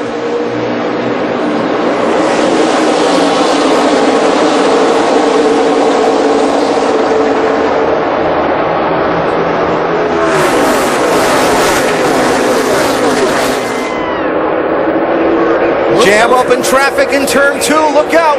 There's a potential problem there. I'd have to say that'll give that outside lane a big run going down to turn 3. Look at this accordion. Jeff Burton to the point in the 31, pushed by Clint Boyer. Oh, look at Jeff Gordon stick his nose in there. Starting to get aggressive now. So tight with Mark Martin's drafting help. And to the outside, Matt Kenseth, 17, David Reagan, 6. They've been one of the more formidable drafting groups all race.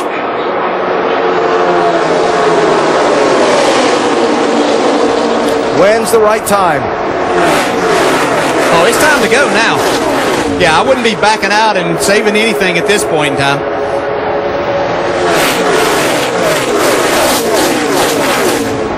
You still see Carl Edwards and Greg Biffle. They haven't made their move really to the front. I don't know if they're trying to, but they haven't done it yet. For the lead, Stewart and Menard to the outside.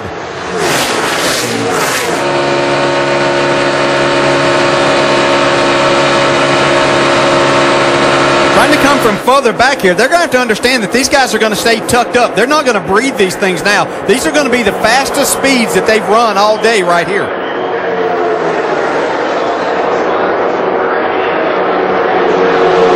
Burton leads that lap by half a car length. 8 laps to go. Look at Jeff Gordon. Oh, trouble right there. Martin and Hamlin and Regan Smith with a hard crash. In front of you there. Stay focused. You say it's coming down. Watch him coming down. Watch him.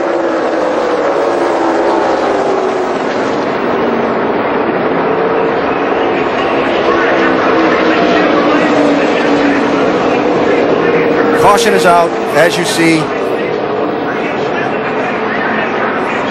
Contact in that pack in turn number 2 and a heavy, heavy crash for Regan Smith in that 78 car. Denny Hamlin involved, Mark Martin involved.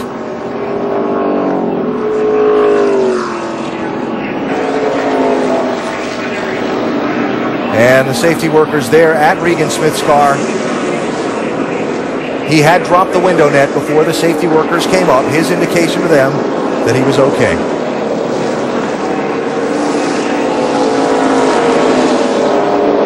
See him getting out of the car. That's good to see. That's very similar to the way Jimmy Johnson hit last week in Charlotte. Actually, probably a little tougher. And a wave to the fans in that backstretch grandstand. Well, just once again, a testament to the safety of these vehicles now and the Hans device that you just see right there, Regan Smith taking off.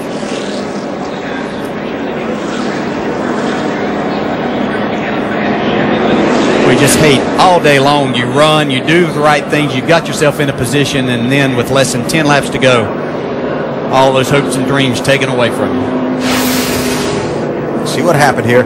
Kind of ran into a roadblock. Gordon and Martin did. Boy, he just about clipped Jeff Gordon too right there. Regan Smith did. You can see that. But it was like Mark got detached from the 24 of Jeff Gordon just a little bit. Denny Hamlin stuck his nose in there, but Mark came back down just enough to trigger that. You can see it got Jeff Gordon loose. That's what happened right there. He had to get out. Then Mark, as he tries to get back to Gordon, the 11 is there. And another aspect of this racing, DJ, Joey Logano in that 20 can't see through Denny Hamlin's car, so even if Denny has lifted off the gas there, he's got no idea. No.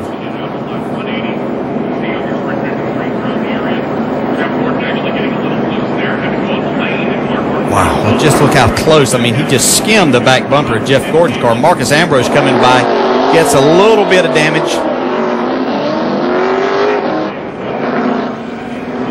Let's see, once again, Matt Kenseth and David Reagan sneaking by one more time. Third or fourth one today. You see this, you know, when Mark hits that right rear, it just, the angle that it sends Regan Smith into the wall is tremendous. Yeah, and it looked like what happened with Jeff Gordon had to check up just a little bit. He was closing on Tony Stewart and the 27 of Paul Menard a little too quickly. Mark got into Jeff, and that got him a little bit loose, and then that's when everything else happened from there. Some pit stops here, including Carl Edwards, the championship leader, Dave. Along with his teammate Greg Biffle, his drafting partner. Again, the same issue for them. They were in the back to avoid everything that just happened in front of them. But in doing so, they believe they ran through debris again. So they're going to change 4 tires each car. In Carl's case, he was told, and we're going to give you scuff tires with, quote, even more laps on them. That shouldn't be a big issue. The tire wear very good here. The only issue is that the glue on the lug nuts might not have been dry, and so it would have taken just a little bit longer to get that done. But he'll rejoin with Biffle, and I think they'll maybe push the button now, guys, to go to the front. Well, and the question becomes, when they get all this debris cleaned up and we go back racing, we're not going to have many laps left in this race, and the time to make that charge is now.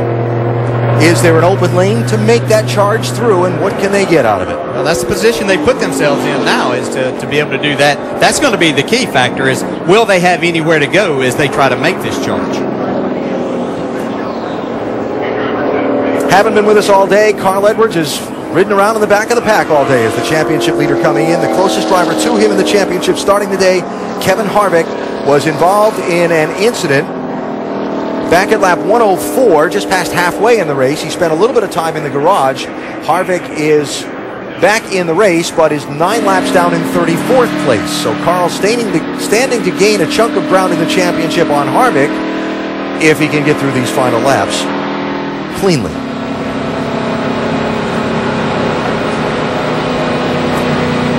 From today, there will be 4 races remaining in the chase for the NASCAR Sprint Cup, and it's on to the Bull Ring, Martinsville Speedway in Virginia next Sunday. The smallest, but arguably one of the most difficult tracks on the circuit. Oh, yes. Pushing and shoving all day long. It's just true short track racing. It will be fun to watch.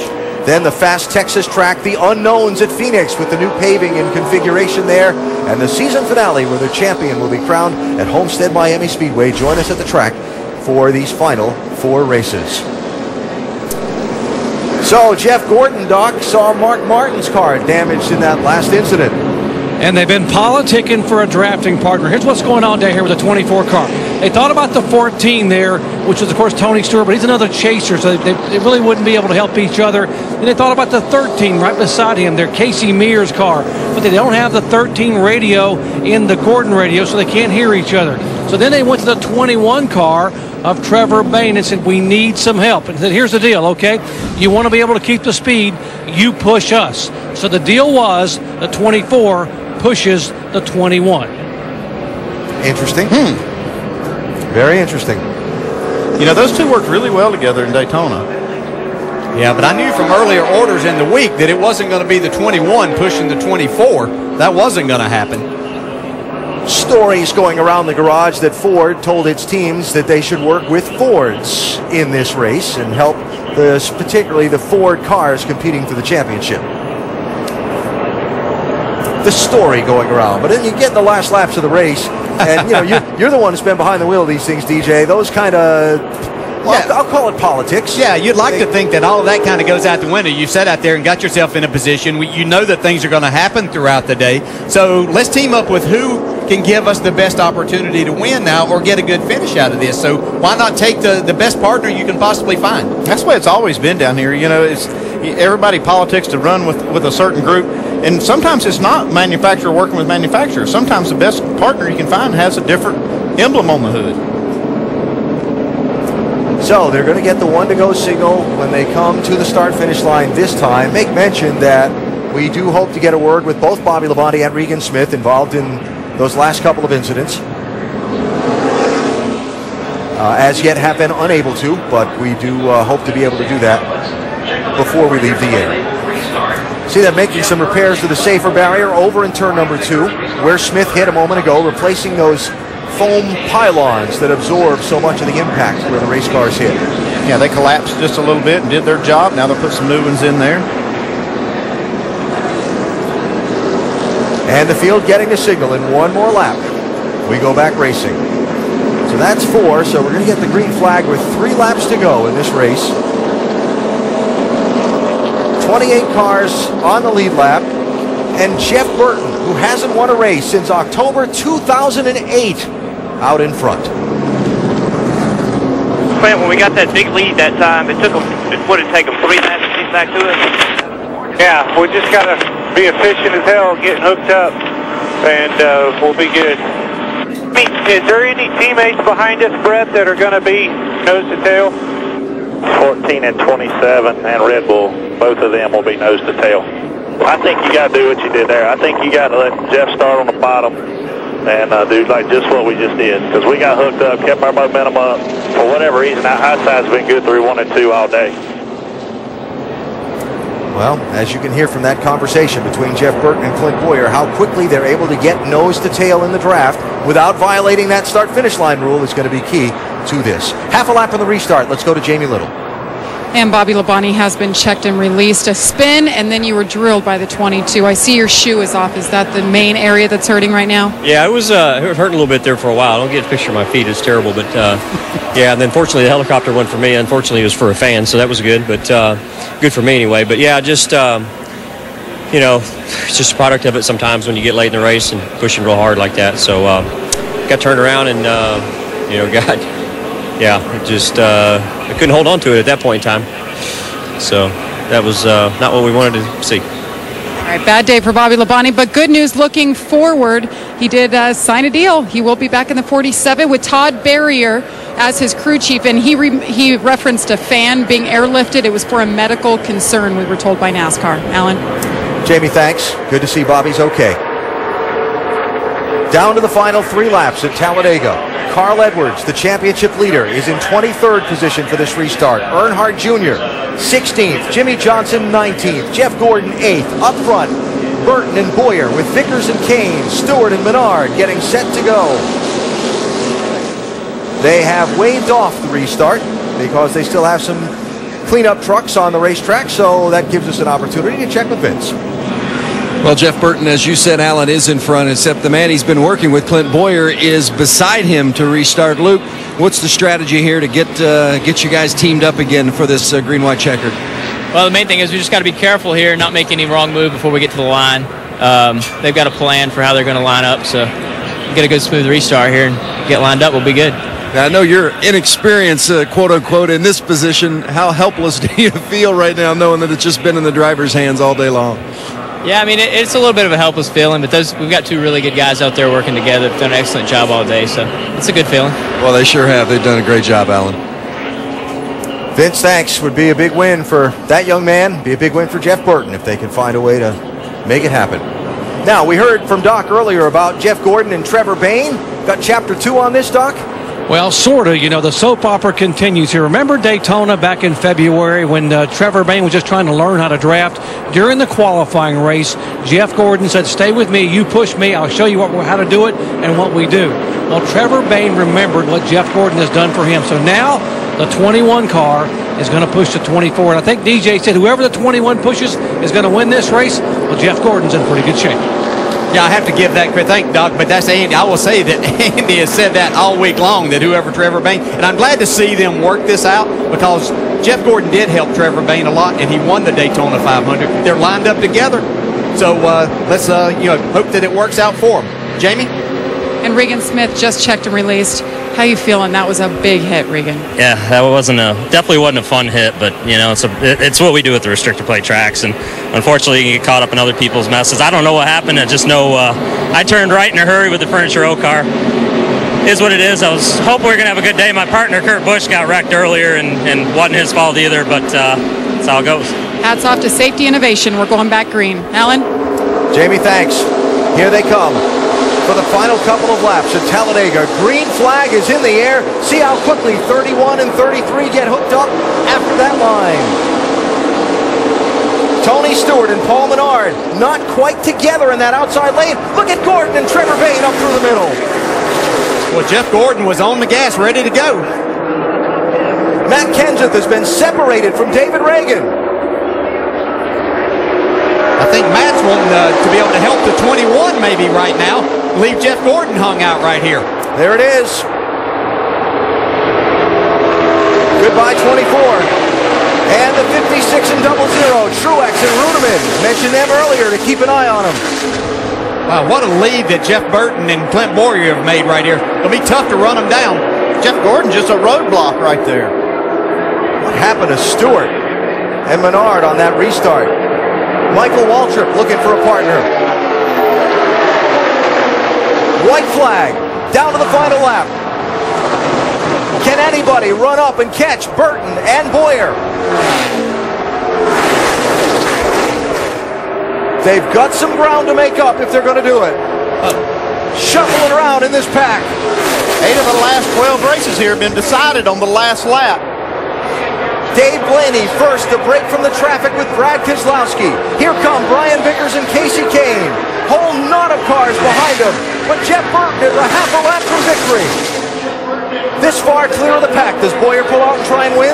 There's a chance that Boyer might try to pull out and win when they get to the trial. Here he goes. Here he goes. Does the pack have a chance to run him down? Side over there, you and him.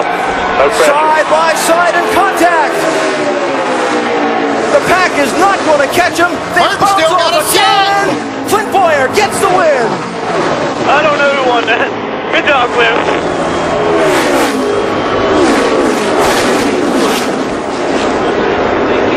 Another frantic Talladega finish.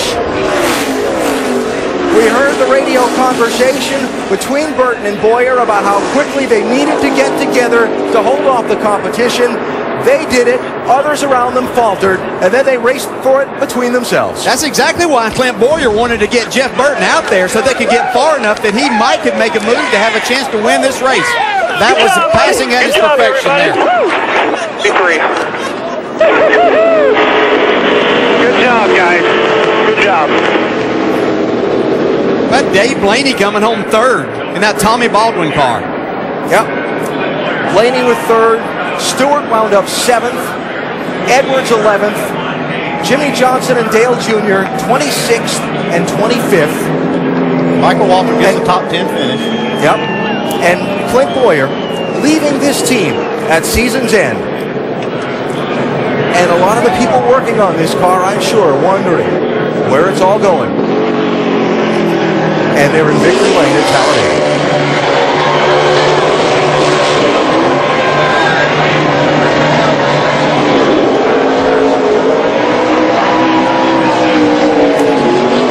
Clint Boyer with our Goodyear winning moment today. Burning down a set of those Racing Eagles, celebrating another Talladega win.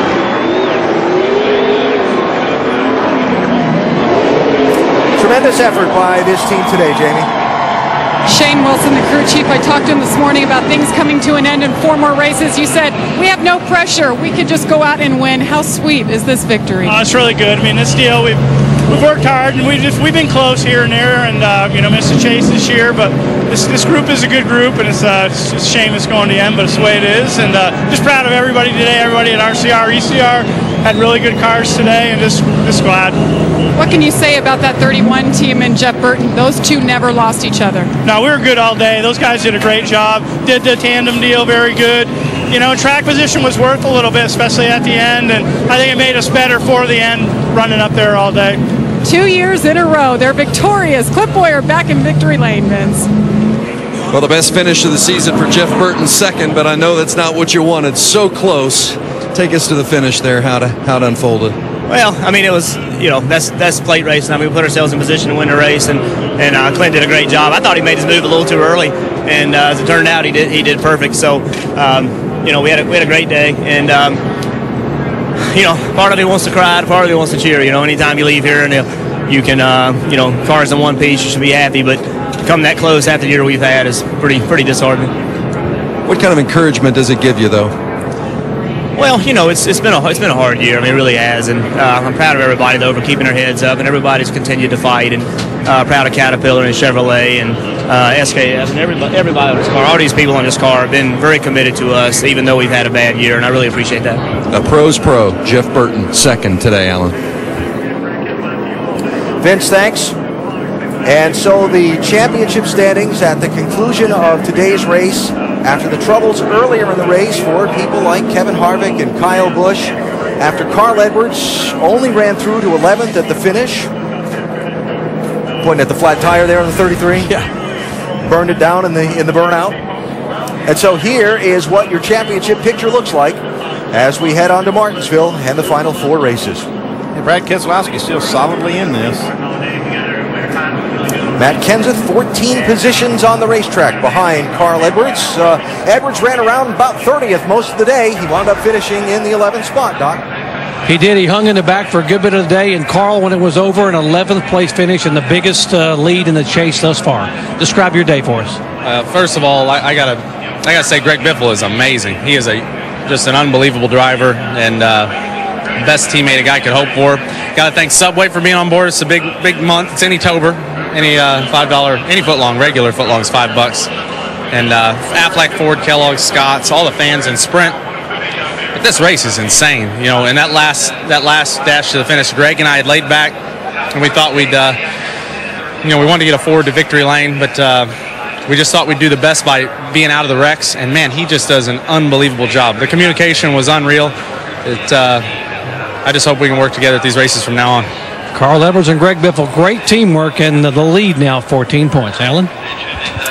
Doc, thanks. Some fireworks in the final laps and some fireworks back in the garage area, too. Apparently, looks like the 78 transporter perhaps putting some... I'm not sure it's not coming out of the 78 or the 1.